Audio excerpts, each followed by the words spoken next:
Oh, nasaan na si Nonoy? Ay naku na lang yung batang yan. Wala siya rito sa loob ng bahay. Malamang naglalaro siya ng mag-isa sa gubat. Ewan ko nga ba riyan? Ano bang nilalaro niya ron? Napakaraming bata rito sa ating baryo na pwede niyang makalaro ah. Ewan ko ba riyan? Pagsabihan mo na lang kapag nakauwi na. Parang hindi nakikinig sa akin eh. O siya, sige. Ako nang bahala. Ay siya nga pala. Alis muna ako ha. Tutungo ako sa bukid dahil naiwan ko ron yung ating asarol. Babalik din naman ako kagad. O sige Dindo, magsombrero ka. Sobrang init ng panahon ngayon eh. Baka kumapano ka. O sige. Saka subukan ko na rin palang daanan sa gubat yung anak mo. Ay mas maigi pa nga. Pauwi mo na nga siya. Baka maengkanto pa yun sa gubat eh. Yan nga ang pinangangambahan ko eh. Hindi natin alam kung ano-ano mga nilalang na nakatira sa gubat. Kaya nga. O basta, pauwi mo na siya. Kapag magmatigas yun, papaluin ko siya ng patpat na kawayan, sabihin mo yun sa kanya. Bahagyang napatawa si Mang Dindo sa sinabi ng kanyang asawa. Minabuti na lang niyang magpaalam kay Aling Marites. Noong naglalakad na ito patungo sa gubat, sa hindi inaasahan ni Mang Dindo ay nakaramdam siya ng kakaiba. Kinabahan siya nang hindi niya alam ang rason. Mas maigi siguro kung uunahin kong puntahan yung anak namin sa loob ng gubat. Ano bang meron sa gubat na yun at parang nawiwili na siya ron? Binilisan niya ang kanyang paglalakad hanggang sa tuluyan siyang makarating sa gubat. Nang naroon na siya, sinalubong siya ng kakaibang samyo ng hangin. Hindi niya maunawaan kung ano ang ibig sabihin nun. Kaya sinuyod niya ang gubat para hanapin si Nonoy. Nonoy! Nonoy! Nasaan ka na? Umuwi ka na, tinahanap ka ng nanay mo! Nonoy! Nasa kalagitnaan siya ng kanyang pagsuyod sa gubat nang makarinig siya ng mga hagikhik. Nagkaroon siya ng hinala na si Nonoy yun. Kaya inalam niya kung saan banda ang pinagmumula ng naturang ingay. Makalipas ang ilang sandali, nagulat siya nang makitang nakalambitin sa isang mataas na puno ang kanyang anak. Diyos ko, Nonoy! Ano ginagawa mo riyan? Hoy! Bumaba ka! Baka kung mapano ka riyan eh! Tay, nandito pala kayo. Sandali lang po, naglalaro kasi kami. Kami? Wala ka namang kasama dyan ah! Meron po. Sa katunayan nga po, kasama ko sila ngayon rito eh. Anong pinagsasabi mo riyan? Bumaba ka na! Umuwi na tayo! Nako, lagot ka talaga sa nanay mo! Sige po, bababa na po ako. Sige na! Dumiretso ka na rin sa bahay natin ha! Ipinapatawag ka ng nanay mo at baka may uutos sa'yo. Habang bumababa si Nonoy, pinakiramdaman ni Mang Dindo ang paligid. Sinipat niya ang puno kung saan umakyat ang kanyang anak. Ngunit wala naman siyang nakitang kasama nito. Nung nakababa na si Nonoy, sigurado ka bang may kasama ka anak? Opo, sila pa nga po yung tumulong sa akin para makakit ng ganong kataas eh. Sigurado ka ba? Wala naman ako nakikita. Sigurado po ko, dalawa sila. Nakikipagkaibigan sa akin dito sa gubat. Ay Diyos ko. Ay naku, ikaw talagang bata ka oh. Huwag ka nagang pumunta rito ha. Baka mapano ka dahil sa ginagawa mong yan eh. Wala naman po silang ginagawang masama sa akin ah. Sa ngayon, wala. Malay mo sa susunod, may masama na pala silang balak laban sa'yo. O sige na anak, huwag ka nang bumalik sa gubat na to ha. Muwi ka na. Opo itay. Mabuti naman at naiintindihan mo ako. Sinundan na lang ni Mang Dindo ng tingin si Nonoy nang magsimula na itong tumakbo pauwi. Nang makalayo na ang bata, ilang beses pang nagpalinga-linga si Mang Dindo upang hanapin ang sinasabi ng kanyang anak na mga kaibigan nito. Wala naman ah. Yung talagang Nonoy na to oh. Ang hilig gumawa ng kwento. Pero teka, hindi kaya engkanto yung nakasalamuha niya? Dulot ng kanyang pangamba, nagpasya na lang si Mang Dindo na tumungo sa kanyang bukid upang kunin ang kanyang asarol. Nang tuluyan na siyang makalabas sa gubat, mas lalo niyang binilisan ang kanyang paglalakad. Nasa kalagitnaan na siya ng pagbaybay ng daanan patungo sa sinasaka niyang bukid nang makaamoy siya ng mabangong samyo. Ano ba yun? Parang nabubulok na laman. Sinuyod niya ang kanyang dinaraanan hanggang sa matigilan siya nang makita niyang napakaraming langaw sa unahan. Napatakip siya ng kanyang ilong. dahil sa umaalingasaw na amoy nun. Walang yan naman eh. Kaninong kambing to? Bakit wakwak ang tiyan niya? At wala nang laman loob. Sko, maging yung dugo oh. Parang sinipsip hanggang sa matuyot. Habang nakamasid sa patay na katawan ng kambing, iniisip niya kung sino ang may-ari ng kambing na yon at kung sino ang gumawa nito. Baka may nagdala lang yan dito. Mukhang hindi naman pagmamay-ari ng mga kanayong ko yan eh. Ay nako, pabayaan ko na nga lang. Patay na yan. Wala na rin ako magagawa dyan. Minabuti niyang ipagpatuloy ang kanyang paglalakad hanggang sa makarating na siya sa kanilang bukirin. Hinanap niya roon ang kanyang asarol, subalit napakunot noon na lamang siya nang hindi niya ito matagpuan. Dahil dito, nagpasya na lang siyang asikasuhin na lang ang kanyang alagang kalabaw. Dinala niya ito sa ilog upang paliguan at nang matapos na'y inuwi na lang niya din ito sa kanilang bahay. Noong naroroon na siya, naabutan niya si Aling Marites na pinapagalitan si Nonoy. Ilang beses na kitang pinagsabihan, huwag kang pumunta sa gubat, diba? Delikado roon. Maliban sa mga mababangis na hayop may mga engkanto pang posibleng nakatira roon. Pasensya na po kayo, Nay. Hindi na po ako maglalaro roon. Hindi na ako makikipagkaibigan sa mga kaibigan ko roon. Kaibigan? Paano ka naman nagkaroon ng kaibigan doon? Walang nakatira roon. Bakit nakakalaro ko po sila? Ay nako, Diyos ko naman. Huwag mo nga akong tinatakot. Basta, magmula sa araw na ito, huwag ka na maglalaro sa gubat, ha? Maraming mga bata rito na pwede mong maging kalaro. Opo, Nay. Hindi na ako tutungo sa gubat. Makikipaglaro na rin ako sa mga bata rito sa atin. Minabuti na lang ni Dindo na itali ang kanyang kalabaw sa pinakamalapit na puno sa kanilang bahay. Nang medyo kumalma na si Aling Marites, nagpa siya nang pumasok si Mang Dindo. Naabutan niyang umiiyak si Nonoy, kaya pinaalalahanan niya ito para sa kabutihan din niya ang kung anumang sinabi ng kanyang ina. Huwag ka na magtampo sa amin. Kung madalas pinagsasabihan ka lang naman namin Para rin naman ito sa iyo. Kaya nga, hindi naman kami magagalit kung alam namin na mabuti ang patutungan ng ginagawa mo, Nanay. Patawad po. Pangako, hindi na ako makikipaglaro sa kung sino mang naroon sa gubat. Hindi ko na sila papansinin. Tutulong na lang po siguro ako kay Tati sa bukid. Mas mabuti pa nga yan. Para naman hindi ako madaling mabagot sa bukid. Nakakanto kasi kapag walang kasama at walang nakakausap. Ikaw naman kasi, ilang beses na kitang pinagsabihan na tutulong ako sa'yo. Pero ayaw mo. Mas gusto mo pang manatili ako dito sa bahay Kasi naman, mas gusto kong nandirito ka lang at nag-aalaga sa anak natin. Hindi na baling naiinitan ako sa labas. Basta naalagaan mo lang ng tama si Nonoy. Oo na, ikaw na masusunod. Basta, palagi kang mag-iingat at huwag mo kakalimutang uminom ng tubig parate para hindi ka na-dehydrate. Sinusunod ko naman yung mga bilin mo ha. Huwag ka mag-alala. Iingatan ko ang sarili ko para sa'yo. Dahil malapit ng mag-alas 4 na ng hapon, nagpasya si Aling Marites na maglaga na muna ng saging para may makain sila. Nanatili naman si Nonoy at Mang Dindo sa labas ng kanilang bahay at nagpatuloy sa kanilang pagkukwentuhan. Alam niyo po ba, Tay? Kanina, may nakita kong patay na kambing. Wakwak yung tiyan niya at wala na yung mga laman loob. Oo, nakita ko rin yun. Ano kaya may gawa nun, no? Hindi ko rin po alam Nakakatakot po yung itsunan ng kambing. Siguro, isang mabangis na hayop ang may gawa nun. Teka, hindi kaya aswang may gawa nun? Baka may nakarating ng aswang dito sa atin O baka naman taga-kabilang baryo lang at itinapon dito yung kambing na wala ng buhay para hindi siya madaling mahuli. Aswang po? Ano po yun? Anak, sila yung mga nilalang na merong sumpa. Mga tao din sila kapag umaga.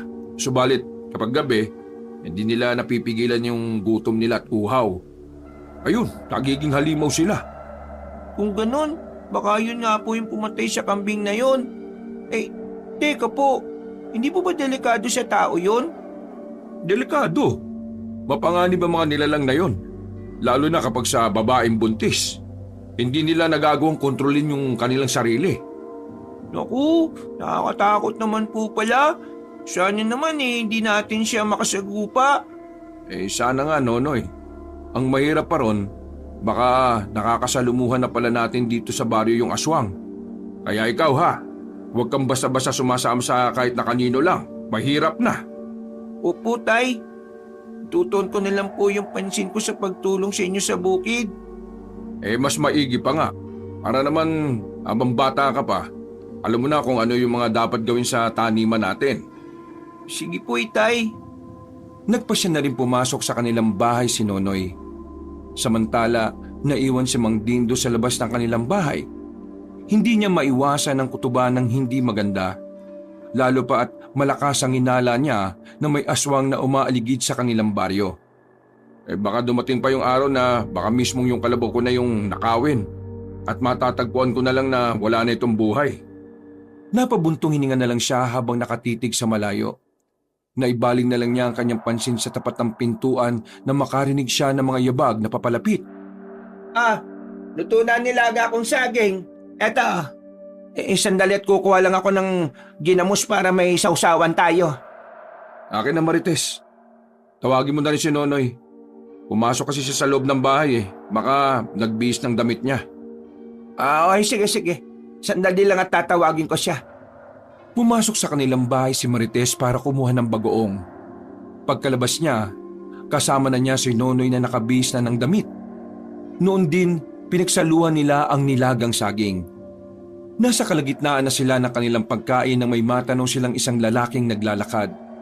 Panay ang titig sa kanila at parang kinikilati silang tatlo. Subalit, nang mawari niyang pinagmamasdan din siya, itinuon na lang niya ang kanyang buong pansin sa daanan at dumiretso na sa paglalakad. Sino kaya yung lalaking yon? Hindi ko alam. Baka dayo lang dito. O baka naman may pinuntahan lang na kamag-anak. Naku, ewan ko ba? Parang iba yung pagkakabasa ko sa pagtitig niya sa atin Parang bang may kahulugan yun. Wag mo nang intindihin yan. Kumain ka na lang. Pagkatapos nito magluluto na ako ng hapunan natin. Naku, wag na. Dito pa lang busog na kami. Hindi ba, anak? Opo, Nay. Kahit wag na kayong magsaing, kontento na kami dito. Ang sarap nga Ay nako, kayo ang bahala. O paano? Ito na lang yung magsisilbi nating hapunan, ha? Oo, sige, Marites. Para naman makapagpahinga tayo na maaga. Maaga rin kasi akong tutungo sa bukid kinabukasan Sasama na ako sa inyo, Tay, ha? Tutulong po ako sa trabaho niyo sa bukid natin. Mas maigi nga akong ganyan, anak. Para matuto ko na sa murang edad mo. Huwag kang gumaya sa ibang bata dyan, ha? Walang inatupag kundi ang paglalaro. Tamang nanay mo. Dapat, bata ka pa lang sanay ka na sa pagbabanat ng buto. Sa hirap ng buhay ngayon walang aasenso kung walang kakayod. Nagpatuloy ang kanilang pagkukwentuhan hanggang sa maubos nila ang kanilang saging. Kagaya nga ng kanilang napag-usapan, hindi na sila nagapunan. Pagpatak pa lang ng 6:00, nakasara na ang kanilang mga bintana at pintuan. Nakalatag na rin ang kanilang banig at nagpapaantok na sila. Makalipas lang ang humigit kumulang 15 minuto, tuluyan na silang nakaidlip. Kinabukasan, Marites, pupunta na ako sa bukid ha. Kailangan kong tapusin ang naudot kong pag-aararo doon. O siya, sige. Paano yan? Hatiran kita ron ng pagkain? Wag na. Wag na. Ako na lang ang uuwi. Baka hindi naman abutin ng kalahating araw yung pag-aararo ko Teka. Akala ko ba isasama sa'yo si Nanay? Oo nga pala. Nasaan na ba siya? Baka tulog pa yun siguro saka na lang. Saglit lang naman ako ron sa bukid Nasama ako sa inyo. Ayan na pala siya sige. Kumain ka na muna ng agahan, Nonoy. Ihintay na lang kita. Sige, kumain ka na rin din para may lakas ka. Nagkape ka lang kanina, di ba? Sige nga. Kakain na rin lang ako. Para kahit pasado 12:00 na kami makauwi hindi kami masyadong gugutumin. Kaya nga. Sige na. Halina kayo sa kusina at ipaghahain ko na kayo. Napatangon na lang ang mag-ama kay Aling Marites. Noon din, sumama sila sa kusina. Nang nakapaghain na siya, Kumain na rin si Mang Dindo at Nonoy. Pagkatapos nila, Alis na po tayo, Tay. "Oo anak, tayo na't nang makauwi rin tayo kaagad. Magsuot ka ng sombrero ha, at baka mainkanto ka ron." Hay, kayong dalawa. Magdala nga kayo ng tubig nyo at sobrang init ng panahon.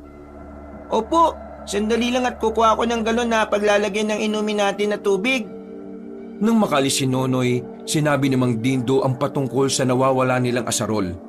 Sinabi na lang ng lalaki kay Aling Marites na ipapahanap niya kay Nonoy at baka makita pa nila roon sa bukid. Nang makabalik na si Nonoy, sinabi ni Mang Dindo sa kanilang anak na hanapin nito ang asarol. Napatungo naman si Nonoy at niyaya niya ang kanyang ama na aalis. Nung nakalis na sila, Tay, totoo po ba yung mga aswang? "Oo naman anak, kaya nga kailangan natin mag-ingat. Hindi dapat natin sila hinahayaan na makapaminsala sa atin." Tay, totoo ba talaga yung mga aswang? "Oo nga anak, nung bata pa kami, minsan na kami nakasagupan yan. Ano po yung itsura nila? May itim yung mga balat nila at puno ng balahibo yung kanilang katawan. Malangis din yun. Tapos, nagbabaga ang kanilang mga mata at may mahaba silang kukot dila." Naku, nakakatakot pala. Sana wala nang ganyan sa ngayon dito sa atin. Sana nga Nonoy, mahirap na. Hindi lamang mga hayop ang mga nganib kundi pati tayo mga tao malalagay sa peligro. Teka po. Kung gano'n ang nangyari sa kambing na nakita natin, baka may aswang na rin dito sa atin. Sino naman kaya ang aswang dito sa atin? Hindi ko alam anak. Napakahirap ang magbintang ng wala kang solidong patunay. Baka mamaya magkagulo pa at mapahiya tayo. Sa bagay. Pero sana, hindi aswang yung may gawa nun, no? Sana mabangis na hayop lang talaga. Sana nga Nonoy.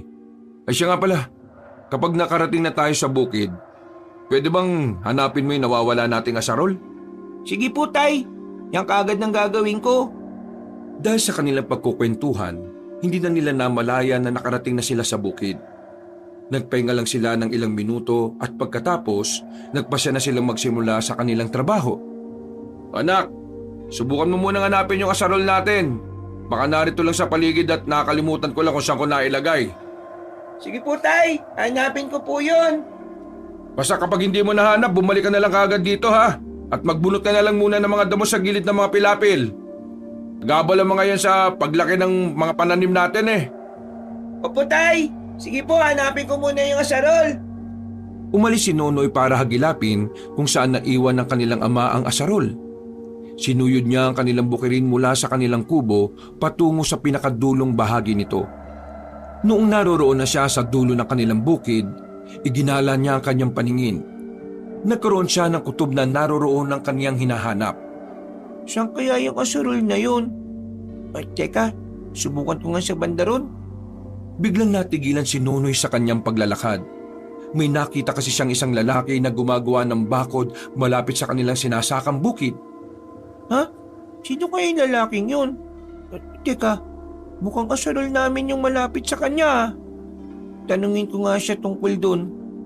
Minabuti ni Nonoy na lapitan ng mamang abala sa kanyang ginagawa. Nang medyo malapit na siya rito, tinawag niya ang pansin nito. Magandang umaga po. Bago lang po kayo rito? Agad na napalingon ng lalaki kay Nonoy. Pagkakita nito sa bata, agad na napakunot ang noo nito. Animoy iritable ito nang makita ang bata. Sino ka? At anong ginagawa mo rito? Ako po pala si Nonoy. Nakita ko po kasi kayo nagbabako dito at nakita ko din yung asarol namin. Yan po Aba, pumunta ka lang dito para angkinin ang asarol ko. Lang batang to Hindi mo ba ako kilala? Ako si Diosdado. Talaga naman pong sa amin yan Sandali po, titingnan ko. Makikilala ko po yan. Wag! Akin ang asarol na yan. Bakit mo agawin? Alam mo naman ginagamit ko yan Teka, nasan ba mga magulang mo? Bakit hindi kanila tinuturuan ng magandang asal? Ako pa po talaga ang walang asal. Pinapahanap sa akin ni tatay ang asarol na yan Dito lang pala. Ibig sabihin, ninakaw niyo po yan. Anong sabi mo? Ha? Pagkawika ng lalaki ng mga katagang yon, agad niyang kinuha ang asarol at hinawakan. Kita ni Nonoy ang galit sa mukha nito, kaya kinabahan na siya. Ano sabi mo? Pag nanakaw ako? Paano kung biyakin ko yung ulo mo, ha? Sige po, subukan niyo po. Kapag nalaman ng tatay ko yung ginawa niyo, lagot po kayo sa kanya. O nasaan ba tatay mo? Dali mo siya rito at ang malaman niya kung anong ugali mo. Magdidistorbo ka sa akin tapos magbibintangan mo ako? Lagot kayo sa tatay ko, susubok ko kayo. Eh di magsumbong ka. Kahit na 10 tatay badalin mo rito, wala akong pakialam. Hindi ako natatakot. Magkahalong galit at takot ang naramdaman ni Nonoy dahil sa naging pagbabanta sa kanya ng lalaki. Napatakbo siya palayo upang isumbong ito kay Mang Dindo. Nang makabalik siya, naabutan niyang abala sa pag-aararo ang kanyang ama. Ngunit nang mawari nitong may kung anong nais na sabihin si Nonoy, tumigil ito sa kanyang ginagawa. Oh, nakita mo ba yung asarol natin? Opo, nakita ko po pero Oh, pero ano? awak po ng isang lalaki doon eh. Diosdado daw yung pangalan niya. Nilapitan ko, kinausap ko. Pero binantaan niya po ako. Sa kanya raw yung asarol na yun eh. Ha? Pero sigurado ka bang sa atin talaga yung asarol? Opo, sigurado po ko, tay. Eh kung ganun tayo na. Kailangan mabawi natin yung asarol natin. Dadalhin ko yung ita ko, sandali. Sige po, tay. Kukunin ko po. Nang makuha na ni Nonoy ang itak, nagmamadali sila patungo sa kinaroroonan ng lalaking nagbabakod. Subalit, nang makarating na sila sa bandang dulo ng kanilang bukirin, hindi na nila ito naabutan. Wala na roon ang lalaki, pero naroroon ang asarol. Tama ka anak, sa atin nga yung asarol na yan. Kunin mo at ang madala natin pauwi. Sige po, tay. Tingnan muna pala natin ang paligid. Teka, bakit kayo binabakuran niya yung lupain ito? Ewan ko po, baka sa kanya po yung lupay na ito. Baka naibenta sa kanya. Pabayaan mo na. Tayo na't nang matapos ko na itong pag-aararo. Uwi na tayo kagad pagkatapos nun. Napatango si Nonoy sa kanyang ama at nagsimula na silang maglakad. Pagkabalik nila sa kanilang kubo, naghintay na lang siya kay Mang Dindo hanggang sa matapos na ito sa pag-aararo. Tayo na, umuwi na tayo. Dalhin mo na rin yung asarol at baka nakawin pa ulit yan sa atin. Sige po, tay. Mandalang sa akin yung taong yun kapag nagkita kaming dalawa. Magkakaroon din ako ng pagkakataon para makatagpo siya. Humanda siya sa akin kapag nagkita kami. Noong makauwi na ang mag-ama, agad na ipinakita ni Mang Dindo kay Aling Marites ang asarol. Nagulat naman ang Ali at nagtaka siya kung saan nila ito nakuha. Hindi naman nagdalawang isip si Mang Dindo na sabihin ang patungkol sa taong nagnakaw nun. Ayop talaga yung taong yun Kung sino man siya, huwag siyang gagawa ng hindi maganda rito. Abay dayo lang siya. Ang kapal talaga ng mukha, ano? Nakuha pang magnakaw at siya pang matapang. Pasalamat nga siya at si Nonoy lang yung kanyang nakaharap Kung nagkataon, baka tinaga ko siya ng itak ko. Ay, pabayaan mo na. Hayaan na lang natin na ang Diyos na mismo ang magparusa sa kanya. Tsak na hindi siya patutulugin ang konsensya niya. Hindi. Binanta niya si Nonoy Hindi ako papayag na gaganyanin ng isang dayo yung anak natin. Ano? Nagbanta ang taong yon? Oo. Kahit tanungin mo pa yung anak natin. Nonoy, totoo bang sinabi ng ama mo? Opo, bibiyakin nga raw niya po yung ulo ko Siya na ang nagnakaw, siya pa ang matapang. Oh, diba? Sabi ko sa iyo napakawalang hiya talaga Humanda siya bukas sa akin at makikita rin kami. Napabuntong hininga na lamang si Aling Marites. Dahil oras ng pananghalian, nagpasya silang tatlo na kumain na lang. Habang nanananghalian, pinag-usapan nila ang patungkol sa mga plano nilang itanim sa bukid. Basta, kahit anong itanim mo, sana marami tayong maani. Biyayaan sana tayo ng Diyos. Sana nga Marites, diyan lang tayo makakabawi. Huwag lang din sanang maging sagabal ang presensya ng bagong salta rito. Hindi kasi maganda ako tungkol sa kanya Ako rin. Parang nakakapagtaka. Sumulpot lang siya dito at nagsimulang gumawa ng bakod sa katabing lupain. Huwag lamang siyang gagawa ng ikasasama natin. Hindi ako magdadalawang isip na labanan siya. Nung matapos na sila sa kanilang pag-aapunan, nagpasya na silang tatlo na magpahinga. Ngunit kahit na anong gawin ni Mang Dindo at Nonoy ay hindi sila makaidlip. Dahil himbing na rin sa pagtulog si Aling Marites, minabuti na mag-ama ang bumaba muna para magpahangin. Alam mo anak, hindi talaga maganda yung kutob ko sa taong yun eh. Ako rin po. Parang walang mabuting gagawin eh. Sipin nyo, siya na ang nagnakaw, siya pa galit. Hindi kaya may iba siyang pakay rito sa baryo natin? Ano pong ibig niyo pong sabihin? Baka may kung ano siyang masamang gagawin dito sa atin eh. Ano kaya kung alamin natin kung saan siya nakatira? Ano po ba yung binabalak niyo, Tay? Gusto kong matyagan yung taong yon. Nais kong malaman kung ano ang kanyang ginagawa at kung ano ang talagang pakay niya rito. Sige po, sasamahan ko po kayo.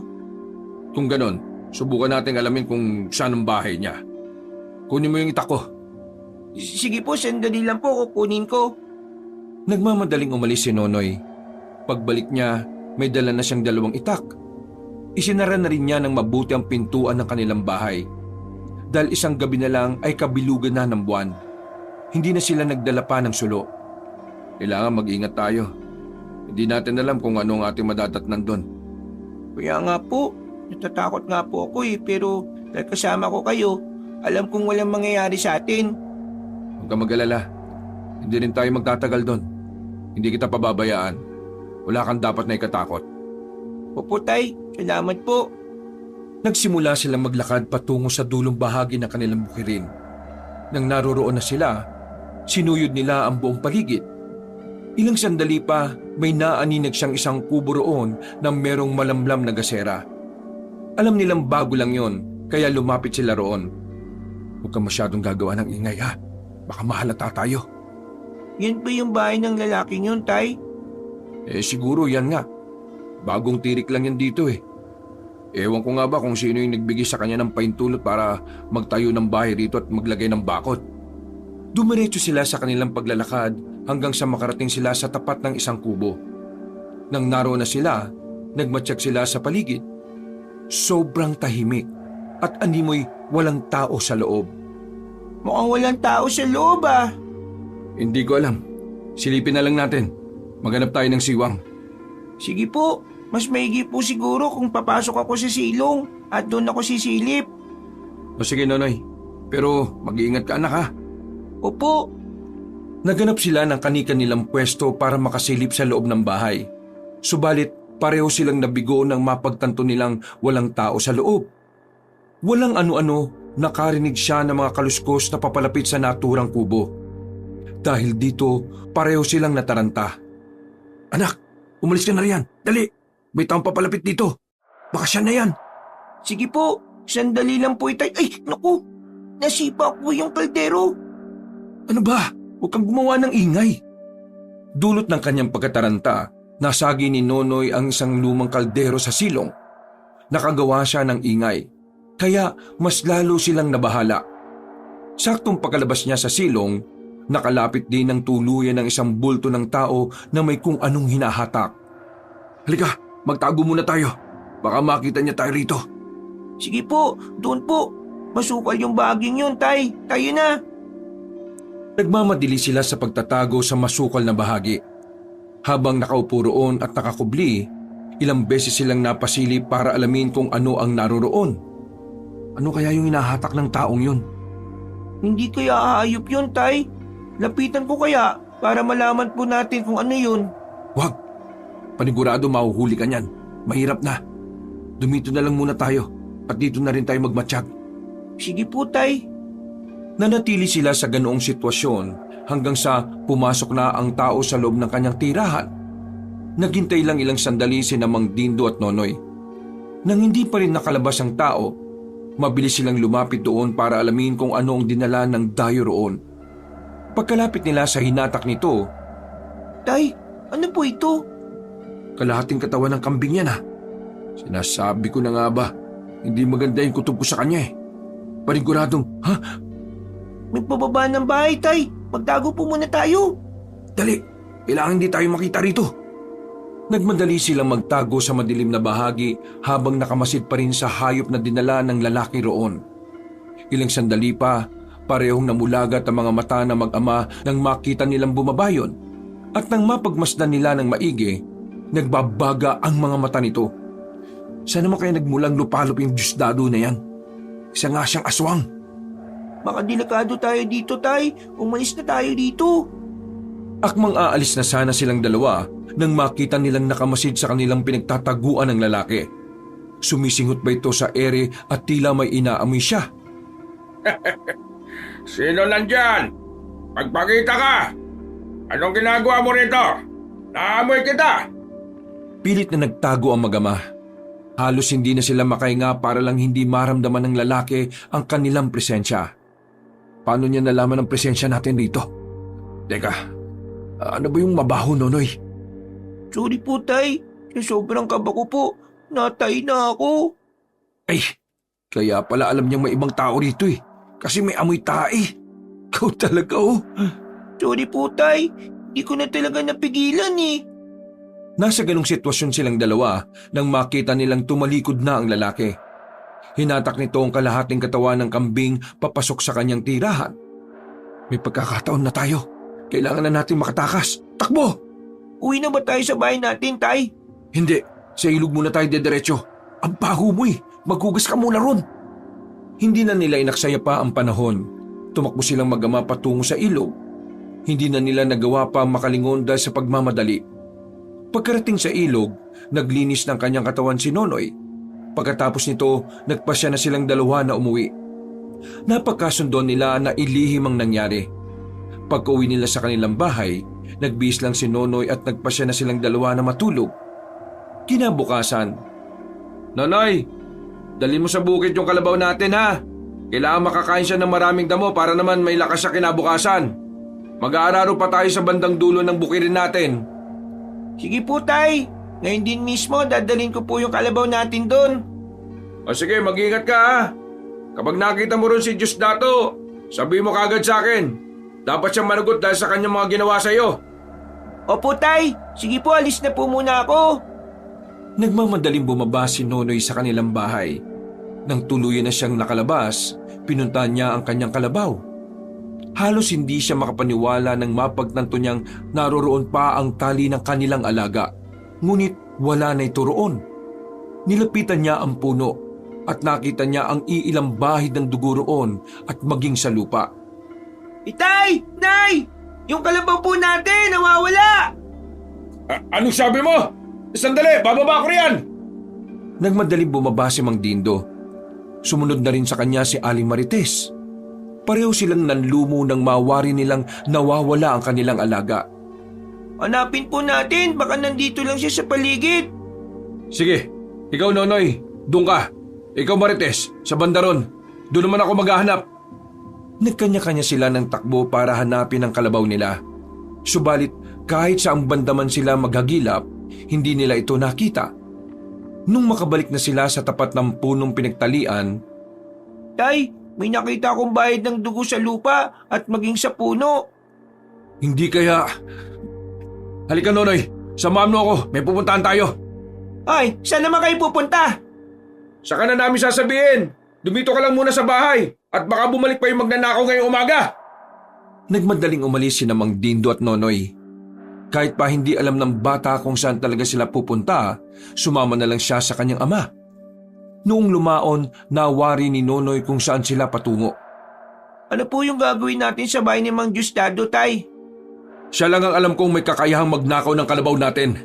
Malakas ang kutob kong gumunti siya kagabi dahil pinuntahan natin siya sa kanyang bahay. Pero, baka kung ano po yung gawin niya sa atin, Tay. Huwag ka mag-alala. Walang gaanong kakayahan ng aswang kapag may araw. Tayo na, baka hindi pa natin siya abutan. Sige po, Tay. Dahil sa pagmamadali nila sa paglalakad, hindi na sila dumaan sa kanilang bukirin. Nang lumaon, nakarating na sila sa tapat ng bahay ni Mang Diosdado. Nagmatsyag sila at nang mapansin nilang tahimik ang buong paligid, sinubukang sumigaw ni Mang Dindo. Hoy! Diosdado! Lumabas ka riyan! Anong ginawa mo sa anak ko? Sino yan? Hindi kita kilala. Anong pakay mo rito? Nandito ako para alamin ang dahilan mo. Bakit mo binanta ng anak ko? Habang sumisigaw si Mang Dindo, sinenyasan niya si Nonoy na mag-ikot sa paligid at alamin kung merong bakas doon ang kanilang kalabaw. Lumangit-ngit naman ang pinto ng bahay ni Mang Diosdado at ilang sandali lang, lumabas na ito na merong dalang itak. Sino ka? At bakit mo binubulabog ang tulog ko? Ama ako ng batang binantaan mo. Bakit mo siya binantaan? Ninakaw mo na nga yung asarol namin eh. Ikaw pa ang magbabanta? Ano pinagsasabi mong ninakaw? Ako pa nga ninakawan niyo eh. Pag mong sabihin ikaw yung nagnakaw nun at binabaliktad mo lang ang sitwasyon. Ako pa talaga ang babaliktad ha. Sa oras na ulitin mo pa yung ginawa mo kay Nonoy, malalaman natin kung hanggang saan niyang kaya mo. Ako ba talaga hinamon mo? Handa ko kahit anong oras. Huwag ka lamang susugod dito ulit at may kalalagyan ka sa akin. Ay isa pa pala, ano mo nagawa magtayo ng bahay rito at makapagsimula ng pagbabakod? Ibinigay ng may-ari ang lupain ito sa akin. Bakit? Kayagal ka? Hindi na nakasagot si Mang Dindo. Nakabalik na si Nonoy at pabulong itong nagwika na wala siyang mahanap na palatandaan na naroroon ng kanilang kalabaw. Nang ibaling nila ang kanilang pansin, nakita nila ang isang tumpok ng dayami. Napansin naman ni Mang Diosdado na nakatitig ang mag-ama roon. Umalis na kayo! Alis! Ang distorbo! Ninaisa ng puntahan ni Nonoy ang tumpok ng dayami. Subalit pinigilan siya ng kanyang ama. Sinabi nitong magtatanong-tanong muna sila sa kanilang kababaryo at baka sakaling may makuha silang impormasyon. Bakit niyo po ko pinigilan, Tay? Baka yun na po yung kalabaw natin. Hayaan mo na. Mamayang gabi, babalik tayo at malalaman natin kung kalabaw natin yon. Malakas ang kutob kong wala ng buhay ang kung anumang hayop na tinabakan niya ng dayami. At sana, hindi yun yung kalabaw natin. Pero paano po kung alaga natin ang nandun? Bahala na. Kailangan mahuli natin sa aktong Diosdado na yan. Kung kalabaw man natin ang naroroon, magbabayad talaga siya sa atin. Nagpasya na lamang sila mag-ama na sa bukid nila sila dumaan. Nasa kalagitnaan sila ng kanilang paglalakad nang matanaw ni Nonoy ang bakod na ginawa ni Mang Diosdado. Itay, mukhang may bahagi ng bukid natin ang binakuran ni Mang Diosdado ah. Ba't walang hiya yun ah? Sino nagbigay sa kanya ng karapatan na gawin yan? Halika, lapitan natin at alamin. Binilisan nila ang kanilang paglalakad hanggang sa makarating sila sa tapat ng ginawang bakod ni Mang Diosdado. Napamura na lang si Mang Dindo nang malaman niyang tama ang sinabi ni Nonoy. Halos ilang bahagi ng kanilang bukirin ang sinakop ng bakod ng dayo. Ba't napakawalang ya talaga ng Diosdado na yan ah? Halika, sirain natin ang bakod na yan. Marahil gabi niya ginawa to eh. Napakaganid niya. Pati ang di sa kanya talaga aangkinin niya. Magnanakaw talaga. Pinagtatatagan ni Mang Dindo ang bakod hanggang sa tuluyang masira ito. Isa-isa namang itinapon ni Nonoy ang bahagi ng bakod na nasira. Bago pa lang siya dito eh. Pero marami na siyang naging atraso. Umanda siya kapag kinanti niya ang ibang tao rito. Kukuyugin talaga siya ng mga taga-nayon at itatapon sa malayo. Ano kaya kung isumbong natin siya kay Kapitan? Bag, kilala ko si Kapitan. Tayo pa magiging masama niya kapag nagkataon. Ano pong gagawin natin? Pabayaan na lang muna natin. Karma na lang ang bahala sa kanya. Nang matapos sila sa kanilang pagsira ng bakod, nagpasya na silang umuwi. Pagka-uwi nila, nagulat sila sa balita ni Aling Marites sa kanila. Hindi lang pala kalabaw natin ang nawawala. May mga kanayon tayong naghahanap ng kanilang mga alaga. Nawawala rin daw.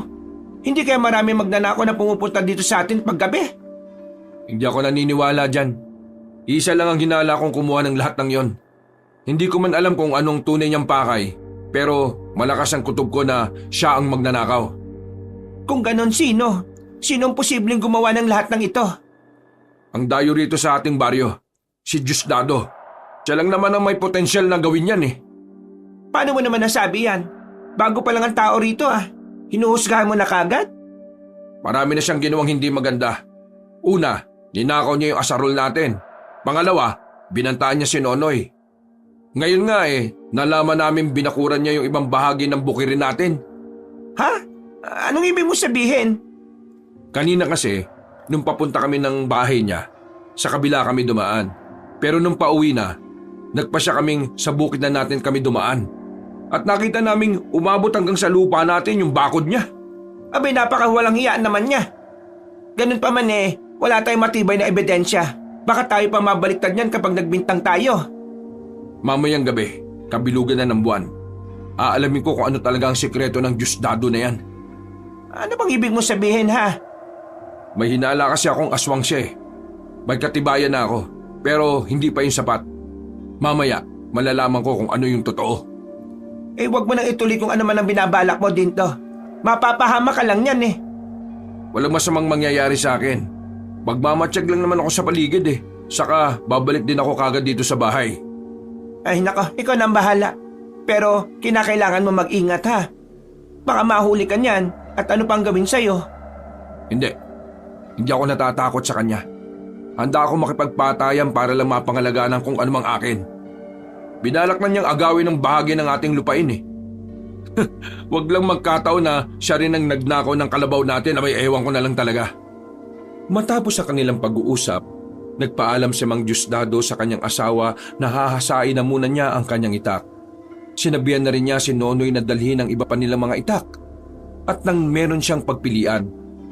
Habang naghahasa ng mga itak, nakatayo lang si Nonoy sa tabi ng kanyang ama. Sasamahan ko po kayo mamayang gabi, Tay. Ay, wag na anak. Kaya ko ng sarili ko. Hindi naman ako magtatagal dun eh. Pero baka kung mapano po kayo. Dumito ko na lang sa bahay natin at bantayan mo ang nanay mo. Pero baka kung... Huwag ka nang magdahilan.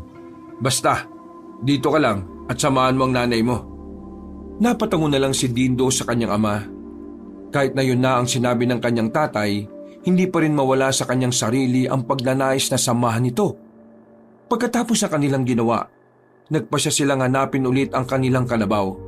Subalit hanggang sa tuluyang dumating ang hapon, hindi pa rin nila ito mahanap. Kinagabihan. Paano alis muna ako? Pupunta ako sa bahay ng Diosdado na yon at alamin kung tama yung hinala ko. Mag-iingat ka ha. Bumalik ka kaagad.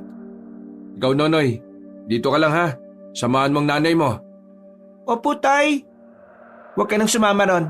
Masyado ka pang bata para sa kung anumang gulong yon. Sige po, Nay. Natatakot din naman po kung makita ulit si Mang Diosdado eh.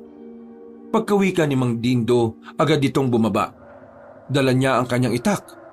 Sinundan na lang siya ng tingin ni Nonoy at Aling Marites. Napabuntong hininga na lang ang Ali at napatitig kay Nonoy. Sana walang masamang mangyari sa iyong ama. Ipagdasal na lang natin siya para protektado siya ng sa itaas. Opo, Nay. Alam ko naman na kaya niyang sarili niya eh. Hindi siya mahuhuli ni Mang Diosdado. Sana nga, Nonoy. Sana nga'y gabayan siya ng Panginoon natin. Matapos ang kanilang usapan, saglit na nagpaalam si Nonoy sa kanyang ina para magbawas. Napasapo na rin siya sa kanyang tiyan, kaya napatango na lang si Aling Marites sa kanya. Dahil nasa labas ang kanilang banyo, nagmadali siyang lumabas sa kanilang bahay. Kailangan ko masundan si tatay. Baka kung ano yung mangyari sa kanya. Wala akong pakialam kung masyado pa akong bata. Bago dumiretso ng lakad, napalingon pa siya sa kanilang bahay. Nung masiguro niyang hindi nakamasid sa kanya si Aling Marites, nagmadali siyang umalis. Wala siyang naging pakialam kung wala man siyang dalang kahit na anong panlaban. Ang tanging nais niya ay mahabol ang kanyang ama at masama nito sa kung anuman nais niyang gawin. Kalaunan, may nakita siyang gumagalaw sa hindi kalayuan. Mukhang si tatay yun ah. Dahil kawangis ng kanyang ama ang nakikita niya, mas lalo niyang binilisan ng kanyang paglalakad hanggang sa... Tay, hintayin niyo ako. Sasama po ako sa inyo. Tatakbo na sana siya para mas malapitan ng kanyang sinusundan nang biglang tumigil ang taong nasa unahan niya. Agad itong napalingon sa kanya na naging rason para matigilan si Nonoy. Nanginig ang kanyang buong katawan nang makita niyang nagbabaga ang mga mata nang inakala niyang si Mang Dindo. Naglalaway rin ito ng malapot at animoy wala sa kanyang sarili. Sino ka? Bakit mo ginaya yung tatay ko? Anong ginagawa mo dito sa baryo namin? Hindi sumagot ang nilalang.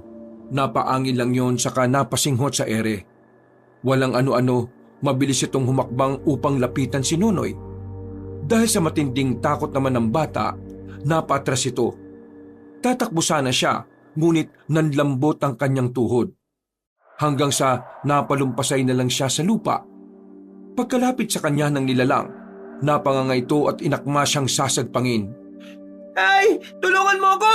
May aswang dito! Hindi naman natinag ang aswang sa naging pagsigaw ni Nonoy. Inilapit niya ang kanyang bibig sa leeg ng bata, ngunit natigilan nito at napaungol. Nakasalot kayo, aswang kayo! Matagal ko na kayong hinahanap! Nandito na pala kayo! Napag-alaman ni Nonoy na tinaga ng matanda ang aswang sa batok. Ngunit dahil hindi pa ito napuruhan, muling tinaga ng matanda ang aswang. Napugutan ng ulo ang nilalang at mas lalong nahintakutan si Nonoy. Huwag ka matakot, bata. Wala akong intensyon na saktan ka. Sino po kayo? Saan kayo nanggaling? At paano kayo nakarating dito? Narinig ko lang ang pagsigaw mo at nakaramdam ako ng kakaiba. Alam kong nangangailangan ka ng tulong. Kaya lumapit ako rito. Ako nga pala si Laura. At hindi na mahalaga kung saan ako nanggaling. Ano po bang pakay nyo dito? Wala naman. Naawa lang ako sa batang katulad mo. Kung hindi ako lumapit para patayin ang aswang na yan baka ikaw rin ang kanyang pinatay. Maraming salamat po, Tandang Lauro. Utang ko sa inyo ang buhay ko. Walang alaman yon, bata. Teka, anong ginagawa mo rito? Hindi mo ba alam na delikado rito sa labas ngayong gabi? May mga aswang na nakarating dito at nagkaroon sila ng piging. Ano po ba yung ibig pong sabihin nun? May pinagsasaluhang kalabaw ang mga aswang sa bandang dulo ng dayong ito. Natigilan ng ilang segundo si Nonoy. Naalala niya si Mang Diosdado at ang kanyang amang pumunta sa bahay nito para magmatsyag. Kinutuban siya ng hindi maganda, kaya nagpaalam siya kay Tandang Lauro. Tandang Lauro, mauuna na po ko. Kailangan ko mapuntahan si tatay. Baka ako mapano na siya Apay, napakalakas naman ng loob mo, bata. Bago ka umalis hayaan mong bigyan kita ng proteksyon laban sa mga aswang na yan. Proteksyon po? Eto, tanggapin mo itong 2 trespi ko. Ibigay mo ang isa sa iyong ama at suotin mo rin ang isa para walang mangyaring masama sa inyo. Maraming salamat po, Tandang Lauro. Maraming salamat po talaga. Ay sige na, baka kung ano pa mangyari sa ama mo. Sa iyo na rin itong itak ko. Kargado na yan ng dasal at pamuksayan sa mga masasamang elemento. Maraming salamat po. Noon din, nagpaalam si Nonoy na umalis na. Napatango naman sa kanya ang matanda at nanatiling nakatayo doon. Nang makailang hakbang na ang bata, nilingon niya ang matanda. Namulagat na lang ang kanyang mga mata at lumakas ang kabog ng kanyang puso nang makita niyang kinain ng liwanag si Tandang Lauro. Ano kaya nangyari kay Tandang Lauro? Ano ba siya? At bigla na lang siyang dumating at bigla na ring nawala. Magkahalong pangingilabot at pagkamangha ang kanyang naramdaman. Isa lang ang naging sigurado ni Nonoy, hindi pangkaraniwang tao si Tandang Lauro. Isinuot niya ang isang trespiko at tinawakan ng maigi ang isa pa. Ilang sandali lang nakaramdam siya ng kakaibang enerhiyang bumabalot sa kanyang katawan.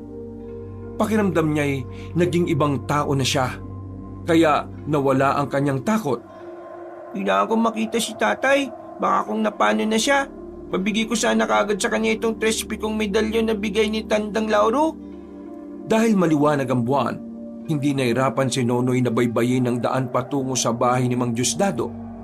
Nang malapit na siya roon, nagtaka siya kung bakit may ingay siyang naririnig. Sinipat niya ang paligid hanggang sa matanaw niya ang kanyang ama. Payuko siyang lumapit dito upang walang ibang makakita sa kanya. Itay, marami po ba talagang aswang dito? Oh, Nonoy, bakit ka nandito? Pinagsabihan na kita. Nag-aalala po kasi ako Baka kung ano na po mangyari sa inyo. Ang nanay mo, hindi ka ba nag-aalala? Mag-isa lang siya sa bahay natin. Huwag na po kayong magalit. Ito suotin niya po ito. Ano ba to? Saan ang galing to? Binigay po yan ng matandang tumulong sa akin. Suotin daw natin bilang proteksyon.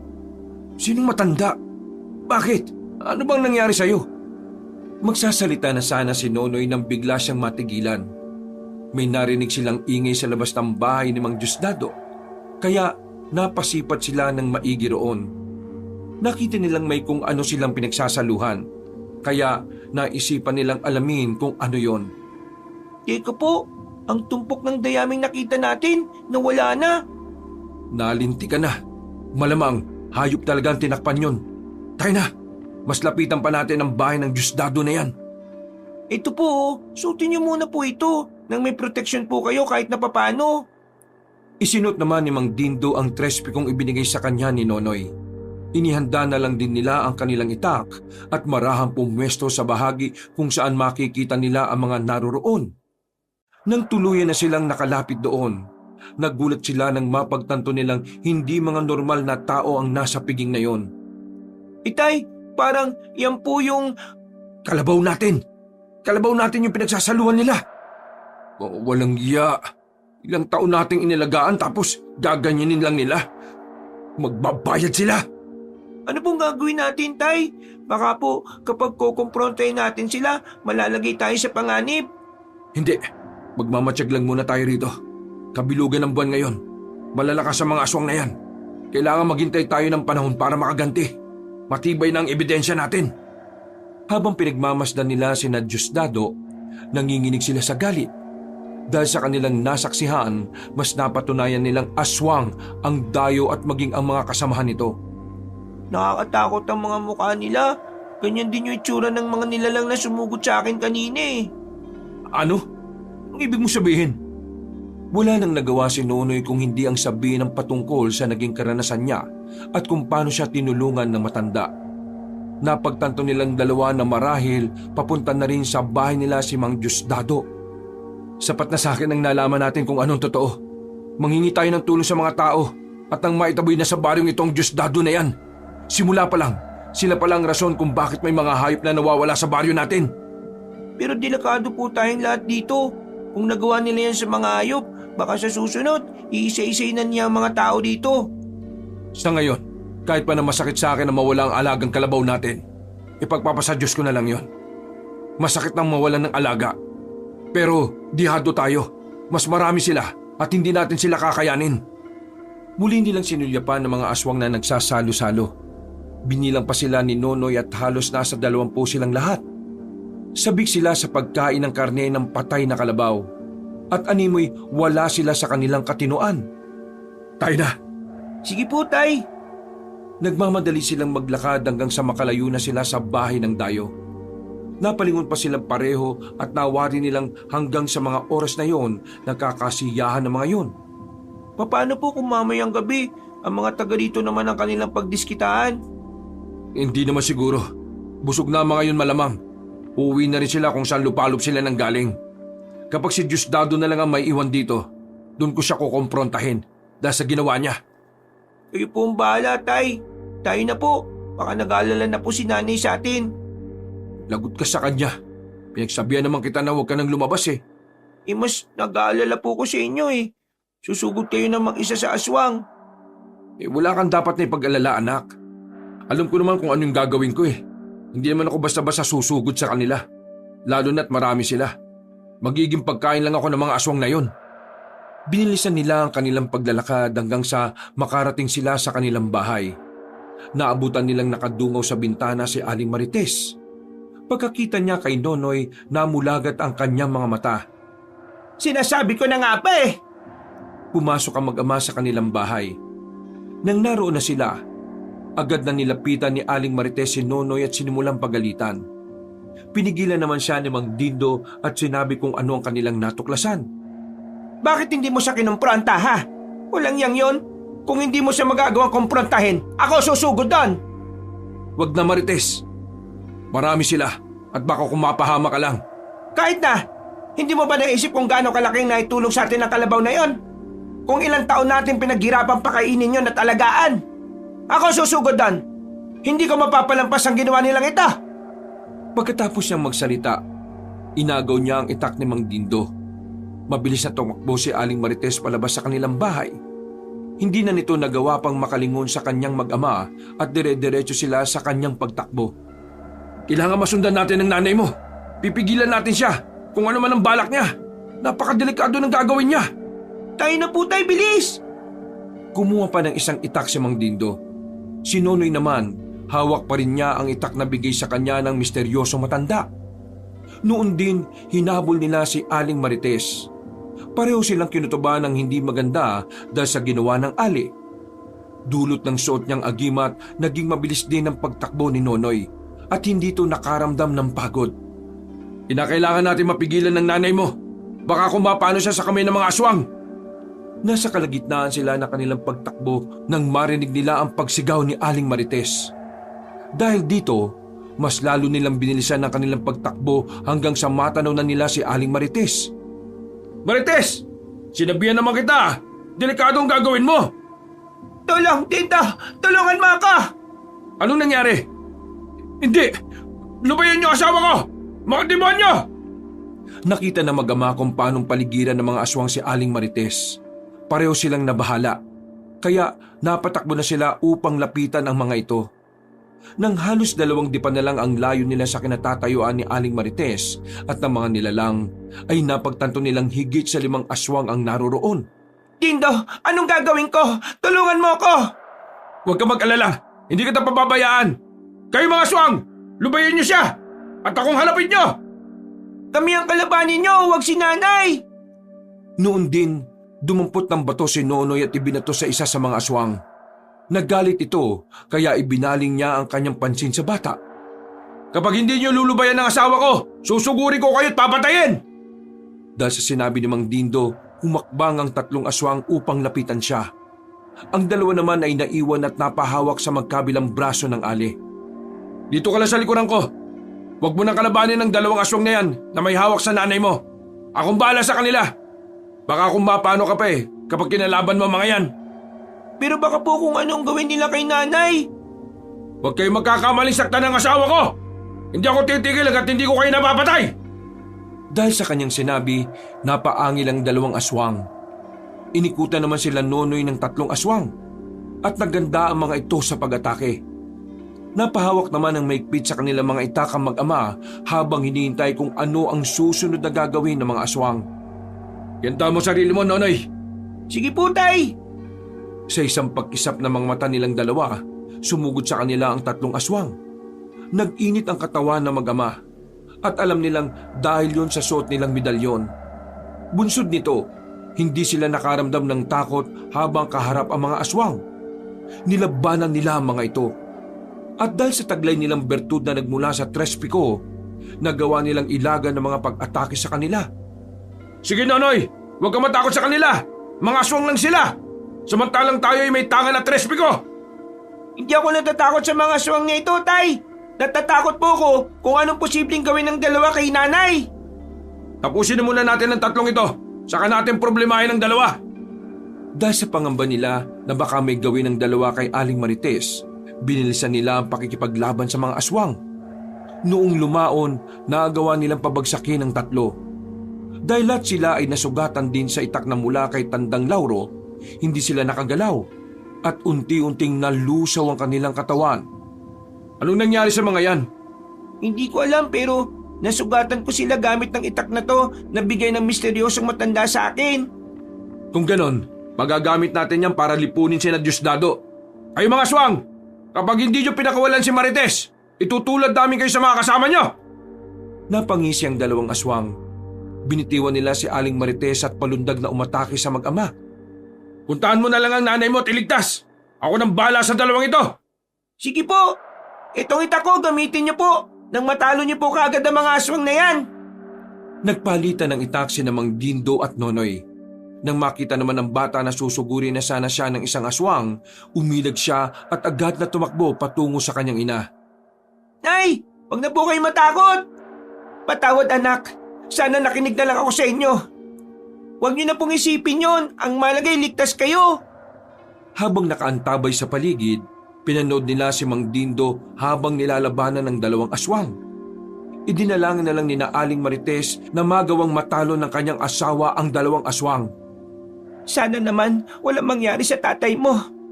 Magtiwala lang po kayo. Hawak niyang itak na nagpapalusaw sa mga aswang. At tsak na hindi magtatagal, magagawa niyang talunin ng mga yan. Kalaunan, bumagsak ang 2 aswang. Sinubukan pa nilang bumangon subalit tinaga na sila sa leeg ni Mang Dindo. Nasaksihan naman ni Aling Marites kung papaano unti-unting nalusaw ang mga nilalang na yon. Sabi ko po sa inyo kaya silang talunin ni tatay Napatakbo si Mang Dindo palapit sa kanyang mag-ina. Bago sila umalis para bumalik sa kanilang tirahan, nakinamdam na muna sila sa kanilang paligid. Nabahala sila dahil may ibang aswang na naroroon at naghihintay lang ng tamang pagkakataon upang sumugod sa kanila. Mukhang wala ng aswang sa paligid. Pwede na tayo umuwi sa atin. Pasensya ka na, Dindo. Nadala lang kasi ako ng galit ko. Salamat na rin at naabutan niyo ako. Huwag mo nang intindihin yan. Ang mahalaga, ligtas ka. Kung hindi ako nagkakamali kasama ni Diosdado ang mga aswang na yon. Pasalamat lang talaga siya at wala siya rito. Paano kung malaman niyang pinatay natin ang mga kasama niya? Baka gumanti siya sa atin. Hindi ako papayag na mangyari yan. Dadaan muna sila sa ibabaw ng aking bangkay. Ano kaya kung umalis na muna tayo dito, Dindo? Paano naman ang ating bukirin? Walang mag-aasikaso ron. Isa pa, baka tuluyang agawin yun ni Dindo. Nagawa na nga niyang bakuran ng ibang parte kahit na nandirito pa tayo Hindi bali na. Mas malaga ang buhay natin at kaligtasan, Dindo. Paano na lang kung may mangyaring masama kay Nonoy? Ako sige, o na. Pag uwi natin, kukuha na lang tayo ng gamit natin, saka aalis na tayo dito. Tutungo tayo sa kabilang baryo. Salamat naman, Dindo, at pinakinggan mo ako. Mas maigi pang dun muna tayo. May mga albularyo roon na pwedeng tumulong sa atin kung sakali. Kayong dalawa lang ni Nonoy ang mananatili roon. Babalik ako rito. Kailangan kong bantayan ang bukid natin. Dahil sa kanilang pagkukwentuhan, hindi nila namalaya na nakarating na sila sa kanilang bahay. Nonoy, tulungan mo ang nanay mo ha. Magbabantay ako dito sa paligid at baka nakasundan tayo ng mga aswang. Sige po, Tay! Tinulungan nga ni Nonoy si Aling Marites para kunin ang iilang damit nila. Pagkatapos nila, bumaba na sila sa kanilang bahay. Walang yan Diosdado yan. Humanda siya kapag pinakailaman niya ulit yung bukid natin. Palalampasin ko yung ginawa niya sa kalabaw natin pero kapag inangkin niya yung lupa natin, abay papatayin ko na talaga siya. Huwag mo na munang intindihin yan. Ang mahalaga, makaalis muna tayo dito. Baka balikan tayo ng mga yon. O sige na, doon tayo dadaan sa may maraming kabahayan. Tsak na mag-aalangan ng mga aswang na sundan tayo ron. Bago sila umalis, sinigurado muna nilang walang aswang na nakaabang sa kanila. Nung makasiguro na, nagmadali silang lumisan sa kanilang bahay. Naunang maglakad si Nonoy at ang nasa hulihan naman ay si Mang Dindo. Sa kabutihang palad, nakarating sila sa kabilang baryo nang hindi nasusundan ng aswang. Nang gabing yun, nakituloy na muna sila sa bahay ng isang albularyo. Nagulat pa si Nonoy nang mawari niyang ang albularyong yun at ang matandang tumulong sa kanya ay iisa. Nonoy, siya ang lolo Lauro mo. Matalik na kaibigan siya ng iyong lolo. Hindi po ba kayo yung tumulong sa akin? At kayo rin yung nagbigay ng mga trespi ko saka itong ita ko? Naramdaman ko kasing may taong nasa panganib. Hindi ko lang talaga inaasahan na anak ka pala ni na Marites at Dinda. Sa inyo po pala yung galing, Tatay Lauro. Salamat at kung hindi dahil dun baka kung napano na kami. Ay, walang ano man yan. Magkaibigan kami ng lola mo. Bago pa man siya pumanaw, ipinangako ko sa kanya na poprotektahan ko ang kadugo niya. Paano po ninyo nagawang maglaho ng ganong kabilis, Lolo Lauro? Naglaho lang ako sa paningin mo. Pero ang totoo, naging mabilis lang talaga ang aking paggalaw. Eto, dahil dito. Ipinakita na matandang albularyo ang kanyang suot na mutya. Hindi naman napigilan ni Nonoy ang mamangha roon. Nakita ko ito ng tanghaling tapat. Hindi umuulan at maaliwalas naman ang panahon. Ewan ko nga ba kung bakit biglang kumidlat malapit sa akin. Tumilapon pa nga ako noon pero nang makita ko ang maliit na batong ito na nakadikit sa bahagi kung saan tumama ang malakas na kidlat, kinuha ko na. Talagang napakatikas Kung sino man ang makakakuha niyan hindi madaling madadaig sa anumang laban.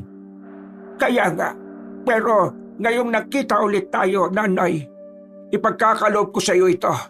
Ingatan mo at gamitin sa tama. Talaga po? Oo, alam kong iingatan mo ito. Nakikita ko naman na kabutihan sa iyong puso. Kaya hindi ako nababahalang ibigay ito sa iyo. Hinubad ni Tandang Lauro ang naturang mutya at siya na rin mismo ang nagsuot sa bata nito. Nang suot na ni Nonoy ang mutya ng ngipin ng kidlat, nag-init ang kanyang buong katawan. Agad siyang nakaramdam na matinding uhaw, kaya Uminom siya ng halos 4 na basong tubig. Magpahinga na kayo. Huwag kayo mag-alala at ligtas kayo rito. Bukas mismo ng umaga, aalis ako para pumunta sa baryo ninyo. Aalamin ko kung ano ang katarantaduhang ginawa ng mga aswang doon. Maraming salamat po. Nagpahinga na silang 4. Habang nakahiga, sa hindi malamang dahilan ni Nonoy ay hindi siya makatulog. Pinakiramdaman niya ang kanyang tatay at napansin niyang hindi rin ito nakakaidlip. Tay, ano na pong gagawin natin? Ako nang bahala. Babalik ako bukas sa baryo natin. Matulog ka na at nang makapagpahinga ka na. Napatangon na lang si Nonoy. Kahit pa hindi siya dinalaw ng antok, minabuti niyang ipikit ang kanyang mga mata. Kalaunan, tuluyan na rin siyang nakatulog dahil sa pagod. Kinabukasan, maaga pa siyang nagising. Naisa na niyang sumama sa kanyang ama, subalit hindi na niya ito naabutan. Dumito ka lang, Nonoy, ha? Huwag ka nang sumunod sa tatay mo. Baka mapano ka. Hintayin na lang natin siya. Habang wala si Mang Dindo, nakipagkwentuhan na muna si Nonoy sa matandang albularyo. Marami siyang nalaman patungkol sa kanyang lolo, kaya namangha siya rito. Alam mo, Nonoy, malaki ang potensyal mong maging isang albularyo. Bakit naman po, Lolo Lauro? Busilak kasi ang iyong kalooban at alam kong nakahanda kang tumulong sa mga taong nangangailangan. Ganun po ba yun? Oo. Kaya kung darating ang araw na gusto mong matuto, handa kong tulungan ka. Maraming salamat po, Lolo Lauro. Nagpatuloy sila sa kanilang pag-uusap hanggang sa makita nilang paparating na si Mang Dindo. Pansin nila ang galit sa mukha nito. Kaya hinintay nila itong makalapit. Noong makarating na sa bahay ni Tandang Lauro si Mang Dindo, Dindo, bakit parang iba yata ang itsura mo? Ano nangyari? Oo nga, Dindo. Parang may puta kong nababasa sa puso mo ang hayop na Diosdado na yon. Pagbalik ko sa baryo natin, tumungo agad ako sa bukid Ang walang hiya, binakura na pati yung bukirin natin. Pinaghirapan natin yun Abay, napakawalang hiya talaga niya. Parang kabuti lang siyang sumulpot sa baryo natin pagkatapos yan ang kanyang gagawin. Anong ginawa mo? Di sinira ko lahat ng bakod na inilagay niya ron. Kung naroon lang sana siya, baka pati siya nataga ko na Dapat lang talaga siyang mataga. Gahaman siya Ganit. Humanda siya sa akin. Mamayang gabi, babalikan ko siya sa kanilang bahay. Huwag, baka kumapano ka. Balikan mo na lang siya at kumprontahin kapag may araw. Ano inakala mo? Matatakot ako sa aswang na yon? Marami na siyang atraso at hindi ko palalampasin ang pang-aagaw niya sa lupa natin. Anong binabalak ko niyan, Dindo? Babalikan ko siya sa kanyang bahay mamaya. Abay, mag-iingat ka lamang. Aswang ang magiging kalaban mo at mas malakas siya kapag gabi. Wala akong pakialam kung aswang siya. Hindi ko siya atrasan kahit na anong laban. Paalala lang, Dindo. May asawa at anak ka. Kapag may masamang mangyari sa iyo, abay kawawa silang dalawa. Hindi ko naman nakakalimutan yon, Tatay Lauro. Mahal ko sila at nakatanim po yan sa puso't isipan ko. Hali nga kayo, pati ikaw, Nonoy. Bakit po? Pupudiran ko kayo at kakargahan ng kabal sa katawan para hindi kayo madaling matalo ng inyong kaaway.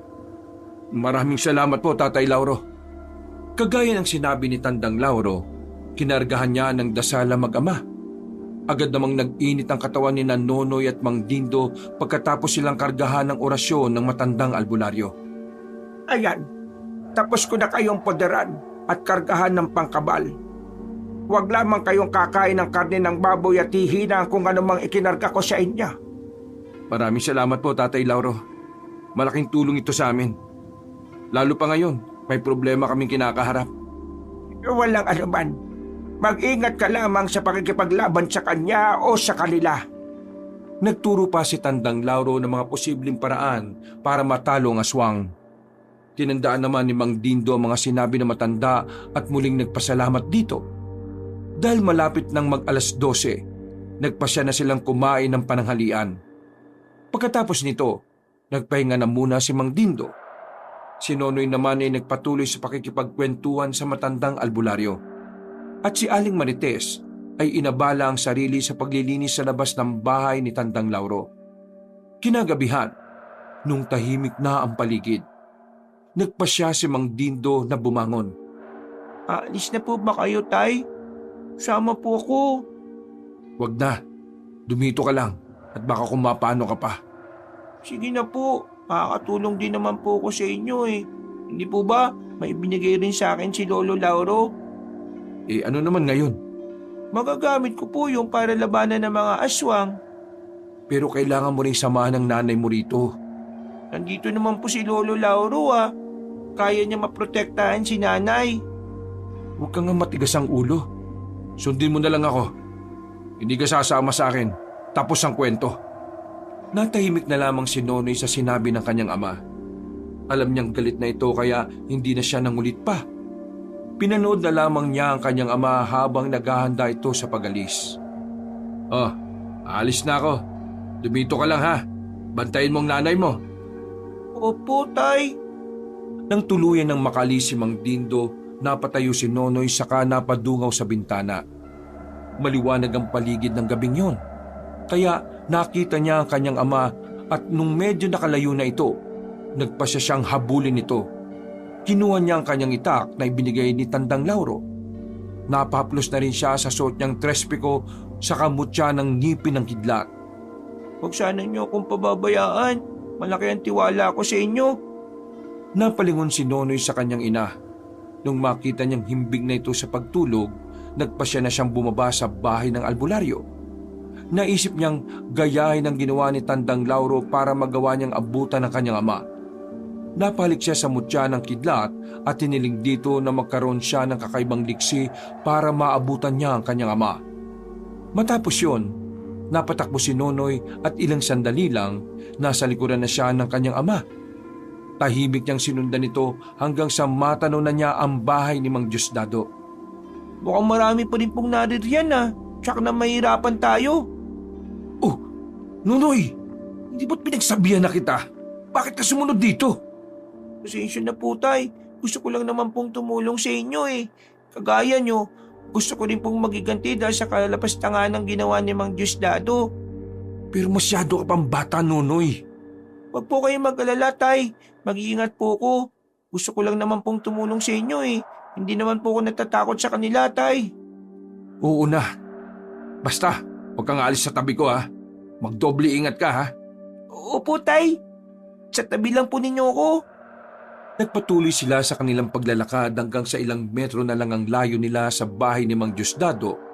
Mas lalo ring nagiging malakas ang ingay na kanilang naririnig at animoy may kung anong pinagkakaguluhan ng mga ito. Sandali, tumigil muna tayo. Kailangan natin maganda. Mukhang marami sila, Nonoy. O nga po, Tay. Baka kung susugod agad tayo riyan, mapapahamak lang tayo. Basta huwag kang lalayo sa akin ha. Mag-ingat ka at huwag mong hahayaan ng mga aswang na makalapit ng husto sa'yo. Opo, Tay. Magpapatuloy na sana ang mag-ama nang bigla silang nakadinig ng mga ingay na papalapit sa kanilang kinaroroonan. Nandito na sila! Maganda ka, Nonoy! Dumikit ka lang sa akin ha para walang masamang mangyari sa'yo. Opo, Tay. Naririyan na nga po sila. Marami sila at nagbabaga ang mga mata nila. Hinugot nila ang kanilang mga itak sa mga kaluban nito at inihanda nila ang kanilang sarili. Napamura na lang ng malakas si Mang Dindo nang mawaring higit sa 10 aswang ang nakahandang lumusob sa kanilang pwesto. Maging alerto ka, anak! Paniguradong hindi lamang yan ang ating makakalaban! Sige po, Tay! Sa isang pagkisap ng mga mata ng mag-ama, sumugod sa kanila ang lahat ng aswang doon. Hindi naman sila natinag at nilabanan nila ang mga ito hanggang sa abot ng kanilang makakaya. Habang abala sila sa pakikipaglaban sa mga aswang na naroroon, nakarinig sila ng pagaspas ng pakpak na nagmumula sa ibabaw. Parehong napatingala si Mang Dindo at Nonoy. Tay, merong 2 aswang na nasa ibabaw. Mag-iingat ka, anak! Mukhang mas malakas sa mga yan! Kahit pa na merong banta ng 2 aswang ang umaaligid sa kanila mula sa itaas, ipinagpatuloy nila ang pakikipaglaban sa mga aswang na naroroon. Ang kada nila lang na matatama ng itak na hawak ni Nonoy, unti-unting nalulusaw ang kanilang katawan. Kapag nakita naman ni Mang Dindo na natataranta ang mga aswang doon, nilalapitan niya ang mga ito at ginigilitan sa liig. Ubusin namin kayo lahat. Magbabayad si Diosdado sa kanyang ginawa. Ninakaw na niya ang kalabaw namin at ipinakain sa inyo. Tapos nanakawin pa niya ang lupang pinaghirapan kong sakahin. Hindi maaari! Dahil sa galit ni Mang Dindo, mas naging agresibo siya. Noong lumaon, nagawa nilang paslangin ang lahat ng mga aswang na sumugod sa kanila sa lupa. Dahil patuloy pa rin ang pag-aligid ng dalawang aswang, minabuti ni Nonoy na maging alerto sa mga susunod na pangyayari. Panigurado may mga kasamaan pa si Diosdado na handang pumrotekta sa kanya. Anak, mauna ka na ron at na makapagmatsyag. Ako na bahalang humarang sa dalawang yan. Sige po, Tay. Maghanap na lang po ako ng magandang pwesto para hindi ako madali makita. Sige, mag-ingat ka anak. Susunod kagad ako. Tatapusin ko lang ang dalawang ito. Napatango naman si Nonoy sa sinabi ng kanyang ama. Dahil may tiwala naman ang bata sa kung anumang ginawa sa kanila ni Tandang Lauro, hindi siya nakaramdam ng kahit nakatiting na takot. Umandaan lang ang Mang Diosdado na yan. Pagsisisihan niya ang ginawa niyang pag-aagrabyado. Kung natatakot sa kanyang ibang tao dito, pes, kami ni tatay, hindi. Nung makarinig ang bata ng ingay mula sa kanyang pinanggalingan, agad siyang napalingon. Nakita niyang inaatake ng dalawang aswang ang kanyang ama, kaya nabahala siya. Ninais sana niyang balikan ito subalit naisip niyang kaya namang talunin ni Mang Dindo ang mga aswang. May tiwala naman ako kay tatay. Alam kong kaya niyang talunin ang mga aswang na yun. Ipinagpatuloy na lang ni Nonoy ang kanyang paglalakad hanggang sa makarating siya sa tapat ng bahay ni Mang Diosdado. Agad na nag-init ang kanyang pakiramdam kaya napagtanto niya na may panganib na naghihintay sa kanya roon. Minabuti ni Nonoy na maghanap na mapupwestuhan kung saan makikita niya ang buong paligid. Nasa kalagitnaan siya ng kanyang paglalakad nang makarinig siya ng mga yabag ng paa. Magtatago na sana siya, subalit napansin siya ng mga papalapit sa kanya. Sino yan? Anong ginagawa mo rito? Mapangaas ka! Pilit na nagtago si Nonoy. Dumapa siya sa mayabong na damuhan habang nagmamatsyag sa paligid. Walang ano-ano, may narinig siyang mga yabag na papalapit sa kanyang kinaroroonan. Inihanda na lang niya ang kanyang sarili at nang sinipat niya ang paligid, nalaman niyang may papalapit doon na 3 aswang. Bunsod nito, ginamit niya ang kanyang kakayahan para makaalis sa kanyang pwesto. Bago pa man siya napansin ng mga aswang, napatayo na siya sa kanilang bakuran at naihanda na niya ang kanyang itak. Ako ba hinahanap nyo? Nandito ako sa likuran nyo! Ha? Bata! Anong ginagawa mo rito? Gusto mo bang mamatay ng agaran? Ha? Nandito ako para singilin si Mang Diosdado sa kanyang mga naging kasalanan sa amin. Hindi ko alam kung ano man ang pinagsasasabi mo. Huwag na kayo magmaang-maangan pa. Alam kong kasama niyo si Mang Diosdado. Kaya may alam kayo patungkol sa ginawa niya sa aming kalabaw at maging sa bukid namin. Naghahanap ka ba ng sakit ng katawan mo, bata? Baka kayo po'y naghahanap ng sakit ng katawan nyo. Napatawa mga aswang na naroroon. Pagkatapos nito, napaangil sila at naging mas mabalasik ang kanilang mga muka. Itinaas naman ng bahagya ni Nonoy ang kamay niyang may hawak-hawak na itak at sakto ring lumundag ang 2 aswang upang sugurin siya. Sige, ganyan nga! Di ako natatakot sa inyo. Kapag may pagkakataon ako, makukuha niyo ang parte ninyo. Tingnan na lang natin kung anong magagawa mo. Bata ka lang at mga aswang ang kalaban mo. Nagpatuloy sa pakikipaglaban si Nonoy. Sinikap niyang huwag siyang masukol ng 2 aswang na sumusubok na hulihin siya. Nasa kalagitnaan siya ng kanyang pakikipagtunggali sa 2 nang makarinig siya ng sigaw. Alam niyang si Mang Dindo yun, kaya gumamit na siya ng bertud ng ngipin ng kidlat. Sa isang pagkisap ng mga mata ng 2, napaungol na lamang ang mga ito nang masugatan sila ng bata. Pagsisisihan niyo ang ginawa niyo. Ikaw, gusto mo rin ba maging kagaya ng mga ito? Hinahamon mo ba talaga ako? Anong akala mo sa akin? Matatakot sa isang batang kagaya mo? Kaya kitang Ano? Nagulat ka nang makita mong para mga kandilang natutunaw yung 2 kasama mo? Nagkataon lang yan. Bata ka lang at kaya kitang patayin. Magsisisi ang mga magulang mo kung bakit hinayaan kanilang pumunta rito. Pagkawika ng aswang, Lumundag siya para sugurin si Nonoy. Nakita naman ang bata at nagwari kung ano ang binabalak ng aswang. Kaya umilag siya rito. Dahil sa kanyang bilis, hindi na malayan ng aswang na nakaalis na siya sa kanyang kinatatayuan. Pagkalapag naman ng nilalang, sinakyan kagad siya ni Nonoy sa likod at inambahang gigilitan sa leeg. Ngayon, sabi mo sa akin, sino sa atin ang magsisisi? Ikaw at ang buong pamilya mo, uubusin kayong lahat ng mga aswang! Hindi mangyayari yon. Ngayong gabi, inuhusgahan na kayo dahil sa inyong kasalanan. Sige anak, gilitan mo siya ng leeg! Nagwala ang aswang at sinikap niyang ibalibag si Nonoy. Subalit bago pa man niya tuluyang magawa ito, ginilitan na siya ng leeg ng bata. Pagkabagsak ng aswang sa lupa, agad na umalis si Nonoy sa ibabaw ng aswang. Saktong pagkatayo niya, nalusaw ang nilalang at ang dugo nito'y dumanak sa lupa at natuyo. Anong nalaman mo anak? Nakita mo ba si Diosdado? Hindi pa po, Tay, pero mukhang marami pa rin po silang naririto. Tsak na mahihirapan tayong harapin ang Diosdadong yan Pero hindi.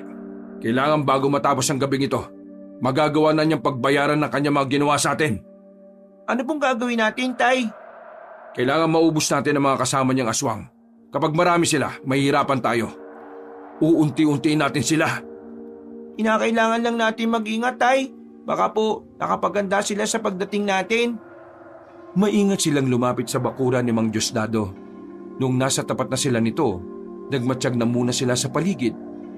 Ilang sandali pa, nakita nila ang dalawang aswang na papalapit sa kanilang kinaroroonan. Nakatitigan na lang ang mag-ama. At nang makarating ang mga ito sa kanilang harapan, humakbang ang mga ito para harangan sila. Mamamatay kayong lahat! Itong dapat sa mga kagaya nyo! Napaangil ang dalawang aswang. Sumugod ang isa kay Nonoy. At ang isa naman umatake kay Mang Dindo. Dahil mas maliit ang bata kaysa sa aswang, nahirapan itong kalabanin siya. Magagaya kayo sa ibang kauri ninyo! Pagkasigaw ni Nonoy, buong lakas niyang tinaga ang hita ng aswang. Napaungol naman ang nilalang at agarang nabuwal sa lupa. Babangon sana ulit ito para sunggaban ng bata, subalit natigilan ito saka napasigaw ng malakas. Unti-unti nang nalusaw hanggang sa tuluyan na itong naging alikabok. Nung ibaling ni Nonoy ang kanyang pansin kay Mang Dindo, nakita niyang nagbubuno ang dalawa at gumugulang sila sa lupa. Layuan mo ang tatay ko! Magda ka sa akin, aswang ka! Umalis ka sa ibabaw ng tatay ko! Pagkasigaw ni Nonoy, napalingon sa kanya ang aswang na nakaibabaw kay Mang Dindo.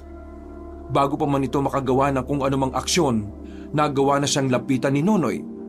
Ginilitan niya ito sa liig saka itinulak ang aswang para makaalis sa ganoong sitwasyon ng kanyang ama.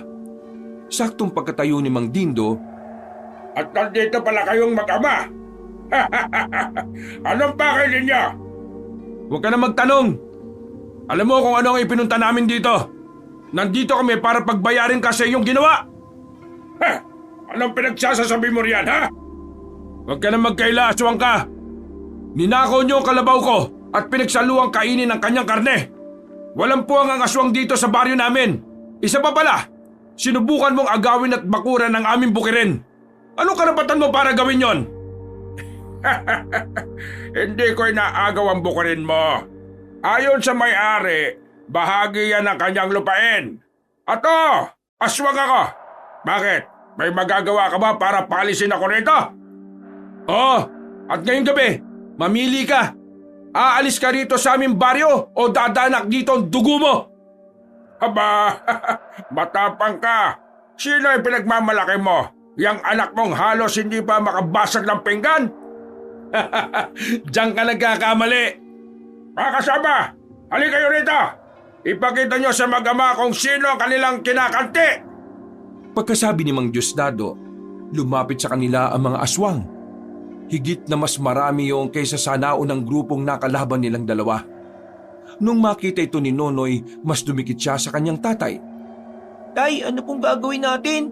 Baka po kumapano tayo dito. Huwag kang magpakita ng takot sa kanila. Magtiwala kasi kinargang dasal sa atin ni Tatay Lauro. May mutya ka ng kidlat at pareho tayong may trespiko. Paniguradong hindi nila tayo basta-basta matatalo. Ano pinagpumulungan nyo dyan?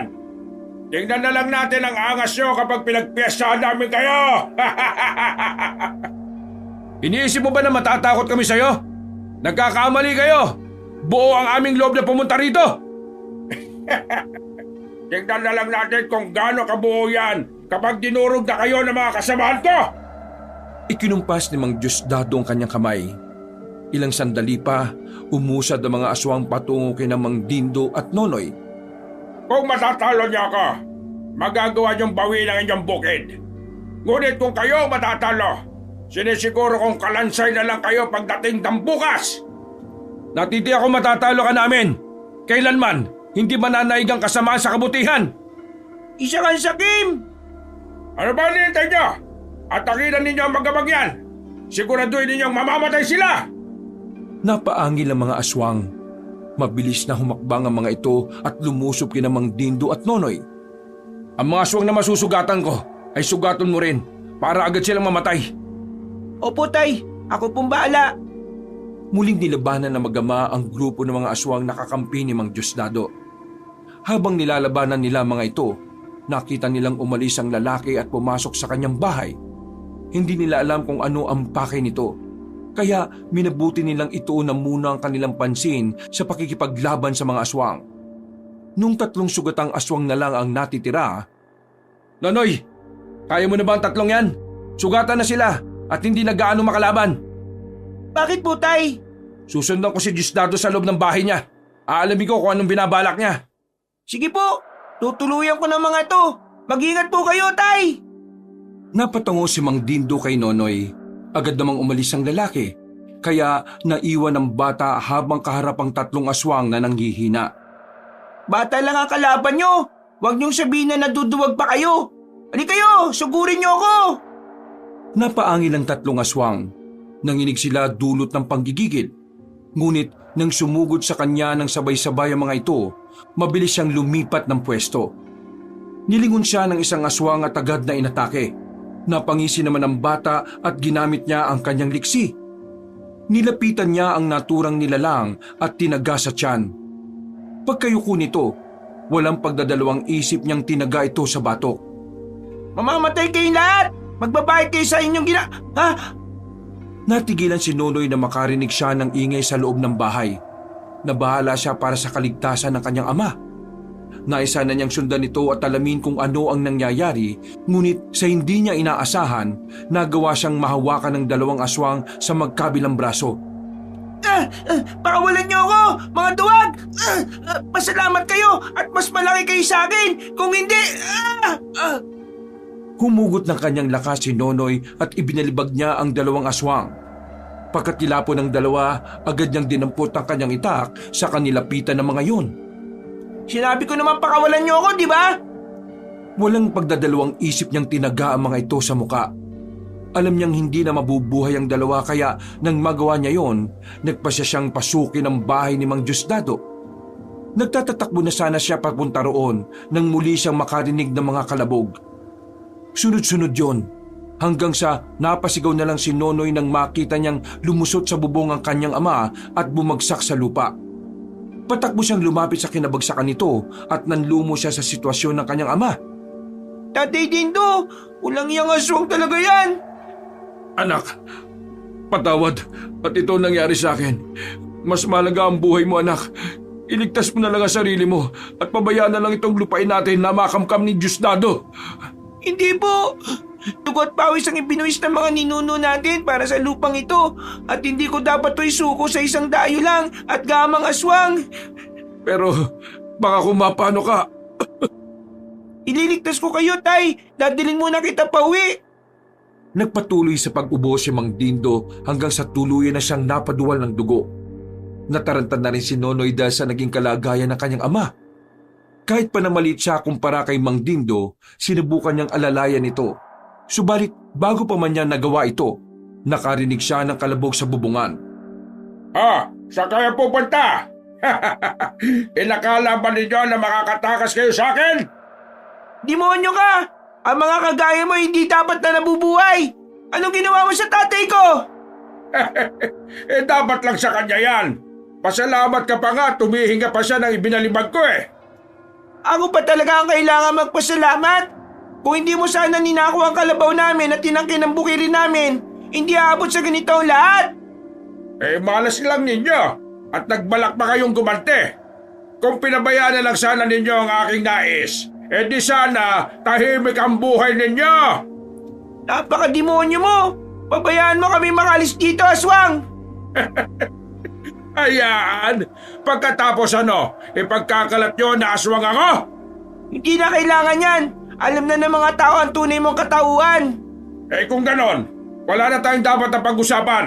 Kagaya ng sabi ko, hindi ako makapapayag na lalabas kayo ng buhay rito! Nang mga sandaling yon, napaungol si Mang Dindo. Kahit nahirap siyang magsalita, sinikap pa rin niyang ibuka ang kanyang bibig. Tumakas ka na, anak. Iwan mo na lang ako rito. Makakasagabal lang ako sa'yo. Isa pa, hindi na rin siguro ako magtatagal dahil sa mga baling buto ko.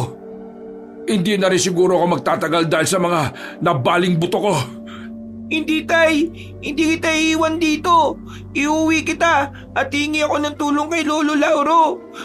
Hindi ko rin pwedeng pabayaan na makuha lang ng aswang ang mga lupain natin! Napatawa ng malakas si Mang Diosdado nang makita niyang hirap na ang amang si Mang Dindo. Narinig naman ni Nonoy ang paghalakak nito, kaya ibinaling niya ang kanyang pansin doon. Lalabanan kita! Akala mo ba'y natatakot ako sa'yo? Hindi, no? Kung yan ang nais mo, Bubuit, hindi kita aatrasan. Ipapakita ko sa ama mo kung paano ko kukunin ang buhay mo. Noon din, lumundag mula sa bubong si Mang Diosdado. Pagkalapag niya sa lupa, mabilis siyang lumapit kina Nonoy at Mang Dindo. Agad namang iwinasiwas ni Nonoy ang hawak niyang itak, kaya hindi natuloy ang kung anumang binabalak ni Mang Diosdado. Minabuti ni Nonoy na ilapag na muna ng marahan ng kanyang ama. Noong magawa na niya ito, tumayo siya nang nakaharap kay Mang Diosdado habang hawak ang kanyang itak. Ano, Bubuit? Handa ka na ba? Ano mang oras? Ikaw, handa ka na rin bang pagbayaran ng mga kasalanan mo sa amin? Papatay ko kayo mag-ama at gagawing pataba sa bukirin ko. Pagkawika ni Mang Diosdado, mabilis siyang sumugod kay Nonoy. Agad namang nakailag ang bata sa pagsunggab ng aswang, kaya nanggalaiti ito. Umangil si Mang Diosdado at mas naging mabalasik ang kanyang itsura. Sige, hindi ako iilag sa pag-atake mo. Tingnan natin kung ano magagawa mo sa isang bata. Anong nais mong palabasin? Na pinagbibigyan mo ako? Bakit? Ayaw mo ba na pinagbibigyan ng batang kalaban mo? Napangisi si Mang Diosdado. Napalingon pa ito kay Mang Dindo at umakmang aatake dito. Subalit, bago pa man niya magawa ang kanyang masamang binabalak, sinugod na siya ni Nonoy. Huwag si tatay ang pagtuunan mo ng pansin! Lumundag ang bata at sumakay sa likod ng aswang. Hindi naman niya inaasahan ang pagbawala ni Mang Diosdado, kaya nabitiwan niya ang kanyang itak nang hindi sinasadya.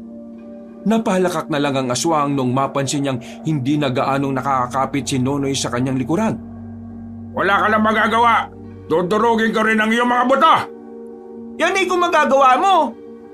Napansin ni Nonoy na may masamang binabalak si Mang Diosdado, kaya bago pa man niya maisagawa yon, bumaba na siya mula sa likuran ng aswang. Napangisi na lang siya noong makita niyang umakma ang aswang na ibabalibag siya.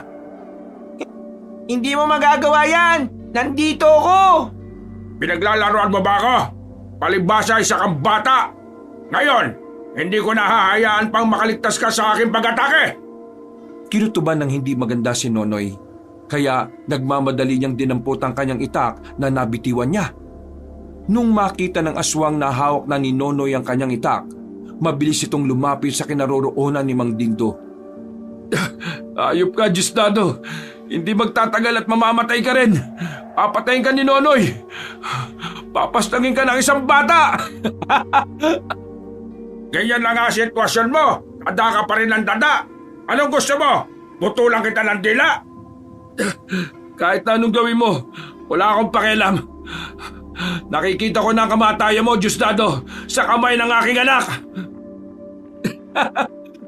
Bata lang pala ang katapat mo. Ngayon, magsisisi kang inagrabyado mo kami. Tumahimik ka. Hindi ko kailangan ng opinyon mo. Ang dapat sa iyo ay tuluyan na! Nainis si Mang Diosdado sa mga pinagsasasabi ni Mang Dindo. Napayuko siya at sinubukan niyang buhatin ng ama ni Nonoy. Ngunit bago pa man niya ito magawa, nagulat siya at natigilan nang mapansin niyang may nakatayo sa bandang gilid niya. Ano? Nagulat ka ba sa presensya ko? Ang bilis ko, no? Ikaw na lang ang uunahin ko, bubwit! Sinunggaban ni Mang Diosdado si Nonoy at walang awang ibinuwal sa lupa. Pagkatapos nito, umibabaw siya rito at sinubukang sakalin ng bata. Muli ring nabitiwan ng bata ang kanyang itak. Dulot ng bigla ang pangyayari. Mamamatay ka na! Magiging akin ang tuluyan na inyong bukirin! At wala na magiging sagabal sa pag-angkin ko nun! Yan ang inaakala mo. Hindi ako papayag na mangyari kung ano man ang binabalak mo. Ano ba ang magagawa mo, bata? Pipitsugin ka lang naman eh! Habang sinisikap ni Nonoy na huwag mahimatay, marahan niyang inilapit ang kanyang kamay sa kanyang dibdib. Lingid sa kaalaman ng aswang, balak na hawakan ni Nonoy ang kanyang medalyon na trespiko. Patuloy pa rin siyang sinasakal ni Mang Diosdado at hindi nito napansin ang ginagawa ni Nonoy.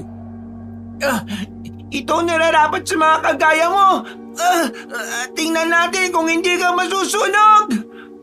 Nang mahawakan na ni Nonoy ang kanyang medalyon, idinikit niya ito sa bandang dibdib ng aswang. Napasigaw na lang ng malakas si Mang Diosdado. At animoy naiinitan siya sa medalyon ni Nonoy. Walang iyak ang bata ka! Papatayin kita! Kulang pa ba yan, Mang Diosdado? Ito pa ang para sa'yo. Mas lalo pang idiniin ni Nonoy ang kanyang trespiko sa dibdib ni Mang Diosdado. Mas naging malakas din ang paghiyaw ng aswang at agad itong bumitaw sa pagkakasakal sa bata. Napaangil ito ng malakas at napasapo sa kanyang dibdib. Nang mga sandaling yon, itinulak siya ni Nonoy. Muli pa sanang susunggaban ni Mang Diosdado ang paslit, ngunit ginamit ng bata ang kanyang kakaibang liksi. Nandito ako, uy!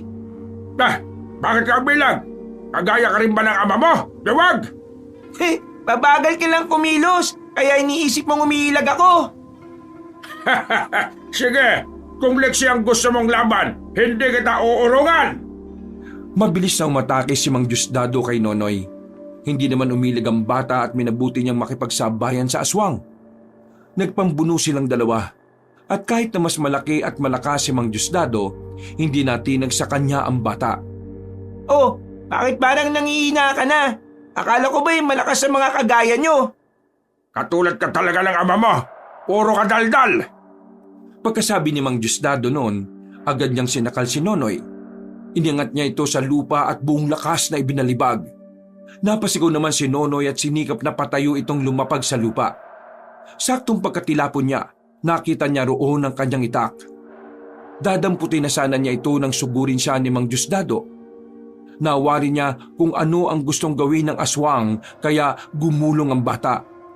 Sabay kuha ng kanyang itak. Halika dito, aswang! Apatay kita! Huwag mong sabihin, gawin mo! Lumundag si Mang Diosdado upang atakihin si Nonoy. Napangiti naman ang bata at saktong pagkalapag ng aswang sa kanyang harapan, sinubukan niya itong tagain. Ngunit napansin ng aswang ang kanyang binabalak. Kaya nagawa niya itong ilagan. Pag nagkataon, dudukutin ko yung puso mo at kakainin sa harap ng iyong ama! Hindi na mangyayari yun. Ngayon pa lang, nakikita ko na ang kamatayan nyo eh. Bago mangyari yan, kayo muna ang uunahin ko. Ililibig ko kayo at magiging pataba sa lupa ko. Yan eh kung kaya nyo. Hindi naman ako papayag na makuha nyo ang pinaghirapan ng mga ninuno namin eh. Ganun ba? Ito ang para sa'yo! Buong liksi na sumugod si Mang Diosdado kay Nonoy. Dahil dito, hindi na nag-aksaya ng kanyang panahon ng bata. Bago pa man magawang basahin ng aswang ang kanyang galaw, ipiniit na niya ang kanyang katawan para maitago ang hawak niyang itak. Nang makalapit na si Mang Diosdado sa kanya, walang pagdadalawang isip na lumundag si Nonoy. Napangangan na lamang ang aswang nang makita niya ang ginawa ng bata. At bago pa man to makailag, tinaga na siya sa liig ni Nonoy. Ngayon, mamamatay ka na! Wala nang aagrabyado sa amin! Pagbabayaran mo ang lahat ng kasalanan mo! Kasabay ng paglapag sa lupa ni Nonoy, bumagsak din si Mang Diosdado. Nang isa ito at sinikapan niyang bumangon ulit. Subalit hindi niya na ito nagawa. Napaangil siya at napatitig ng mabalasik kay Nonoy. Hindi ito maaari. Hindi ako mamamatay. Mabubuhay pa ako. Umalda kayo sa akin. Lahat kayo ay Hindi na nagawang ipagpatuloy ni Mang Diosdado ang kanyang sasabihin. Kagaya ng ibang aswang, nalusaw rin ang kanyang katawan hanggang sa naging alikabok na. Ibinaling ni Nonoy ang kanyang pansin sa kanyang ama. At naisip niyang kinakailangan ng madala ang kanyang itay sa bahay ni Tandang Lauro. Subalit nang makita niya ang bahay ng aswang, naisip niyang sunugin na muna ito. Wala na ang aswang, tatay. Wala na rin po ang kanyang bahay. Makakauwi na tayo at makakapagsimula na tayo ulit sa ating buhay. Sinikap ni Nonoy na alalayan ng kanyang ama. Kinakabahan na siya sa naging kalagayan nito. Dahil halos hinanghinana. Ginamit na lamang niya ang kanyang kakaibang liksi para madala agad si Mang Dindo sa bahay ni Tandang Lauro. Lolo Lauro! Nanay! Si tatay po! Tulungan niyo po kami! Ilang beses na napasigaw si Nonoy hanggang sa bumukas ang pinto ng bahay ni Tandang Lauro. Diyos ko! Dindo! Anong nangyari sa'yo? Nonoy! Bakit ba nagkaganyan ang tatay mo? Tsaka ko na lang po ipapaliwanag, Nay. Ang importante magamot si tatay. Ako na. Ako nang bahalang gumamot sa kanya. Mabuti naman at nagawa mo siyang dalhin dito, Nanay. Opo, kanina ko pa sana siya naiuwi dito kaso pinigilan kami ni Mang Diosdado eh. Wala akong nagawa kundi labanan muna siya. Diyos ko, Nonoy, ginawa mo yon? Mabuti na lang at hindi galong malubha ang kalagayan niya. Kung wala akong ikinargang kabal sa inyong katawan, nako baka namatay na siya. Maawa po kayo, Lolo Lauro. Gamutin niyo po si tatay.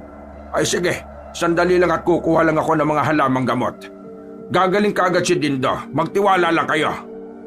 Noon din, naganap na mga halamang gamot sa kanyang bakuran si Tandang Lauro. Pagbalik niya, umusal siya ng orasyon at inihip yon sa mga dahon. Pagkatapos niyang gawin yon, itinapal niya sa buong katawan ni Mang Dindo ang mga dahon. Umikot siya rito habang patuloy na nag-uusal ng orasyon. Nagkaroon ng halos 5 minutong gumagalaw si Mang Dindo. Itay, naigalaw na ninyong katawan ninyo. Salamat sa Diyos at sa inyo rin po, Tatay Lauro. Mabuti naman Dindo at naging mabilis ang paggaling pa. Inalalayan nila si Mang Dindo para makatayo. Nang tuluyan na siyang makatayo, nagpasalamat siya kay Tandang Lauro at inakay nila siya papasok sa bahay ng matandang albularyo. Nung naroroon na sila, ikinuwento na mag-ama ang kanilang naging karanasan. Ay naku, salamat naman at wala nang aswang na yon. Wala nang mag-aagrabyado sa atin. Makakabalik na tayo sa ating baryo. Kaya nga Marites, nung una pa lang, duda na talaga ako ron eh. Baka nga inangkin lang niya yung lupang pinagtayuan ng kanyang bahay. Hindi bali na. Ang importante, matatahimik na ang ating buhay. Makakapagsimula pa naman ulit tayo eh. Hindi pa huli ang lahat. Matapos ang kanilang pagkukwentuhan, nagpahinga na sila. Kinabukasan, magang naganda si Mang Dindo para makabalik sila sa kanilang baryo. Nagpasalamat sila kay Tandang Lauro dahil sa naging tulong nito. Ipinagkaloob na lang din ng matandang albularyo ang kanyang ita kay Nonoy at sinabihan nitong bumalik sa kanya kung nais na nitong matutong manggamot. Hindi pa po siya ngayon, Lolo Lauro. Hayaan na lang natin magpasyang tadhana para sa akin. Kung kapalaran kong maging kagaya ninyo, gagawa ng paraan ng tadhana para maging ganyan ako. Umuwi silang tatlo sa kanilang bahay. Sa kabila ng kanilang naging karanasan, ninakaw at pinatay ang kanilang kalabaw. Sinubukang agawin ang kanilang lupain. Nagawa pa rin nilang tingnan ang positibong bahagi ng kanilang buhay. Nagsimula ulit sila at dahil wala ng banta ng aswang, naging matiwasay ang kanilang buhay. Maraming salamat anak. Kung hindi dahil sa katapangan mo, baka tuluyan na tayong napatay ng aswang na yon. At naagaw na rin niya siguro yung bukirin natin. Walang anuman po, Tay. Ginawa ko lang naman po kung ano ang dapat eh. Hindi naman po ako papayag na may mangyaring masama sa inyo at maging sa bukirin natin. Ipinagmamalaki kita anak. Kaya mo, darating ang araw at makakabawi rin kami sa iyo. Pasensya ka na kung hindi pa natin kaya ang pag-aralin ka. Malay mo, sa mga susunod na taon pwede na. Ayos lang po sa akin yun, Tay. Ang importante, kasama ko kayo ni Nanay. Wala nang ibang bagay na mas mahalaga pa riyan. Salamat at nauunawaan mo ang ating sitwasyon, anak. Wala pong anuman, Tay. Makaraan ng ilang araw, mano-mano nilang tinapos ang kanilang trabaho sa bukirin. Nagtutulong-tulong silang tatlo at matapos na nila'y nagtanim kaagad sila. Kalaunan, naging matagumpay ang kanilang pagsasaka at nagkaroon sila ng maraming ani. Magmula noon, unti-unti nang naging maganda ang takbo ng kanilang buhay. Pilit nilang kinalimutan ang mapait nilang karanasan at sinapit sa kamay ng isang gahamang aswang na si Mang Diosdado. Buti na lang at tinulungan tayo ni Tatay Lauro, no? Kung nagkataon, baka wala na sa atin ang lahat ng ito. Talagang napakabuti ng Diyos sa atin, Marites. Hindi niya tayo pinabayaan. Sana po, tuloy-tuloy na po ito, no? Para kahit papano makabili ulit tayo ng bagong kalabaw. Sana nga, Nonoy. Sana nga. Gabi-gabi kong ipinagdarasal na sana maging maunlad ang buhay natin. Maging ako man, yan din ang madalas kong idinadalangin sa Diyos. Hindi bale, sipagan lang natin at tsak na magtatagumpay rin tayo sa ating pangarap. Sa pagdaan ng mga taon, naging maunlad ang buhay nila. Nagawa nilang bilhin ang lupang kinatitirikan dati ng bahay ni Mang Diosdado. Nagawa rin nilang bilhin ang gubat na sinasabing pinamamahayan ng mga engkanto. Subalit, kahit na nabili na nila ito, ni minsan hindi nagawi roon ng mag-isa si Nonoy. Naisip kasi nilang baka kung ano pa ang mangyari sa kanya roon, lalo pa at minsan na siyang nakipaglaro sa mga naninirahang engkanto sa loob ng gubat. Wakas,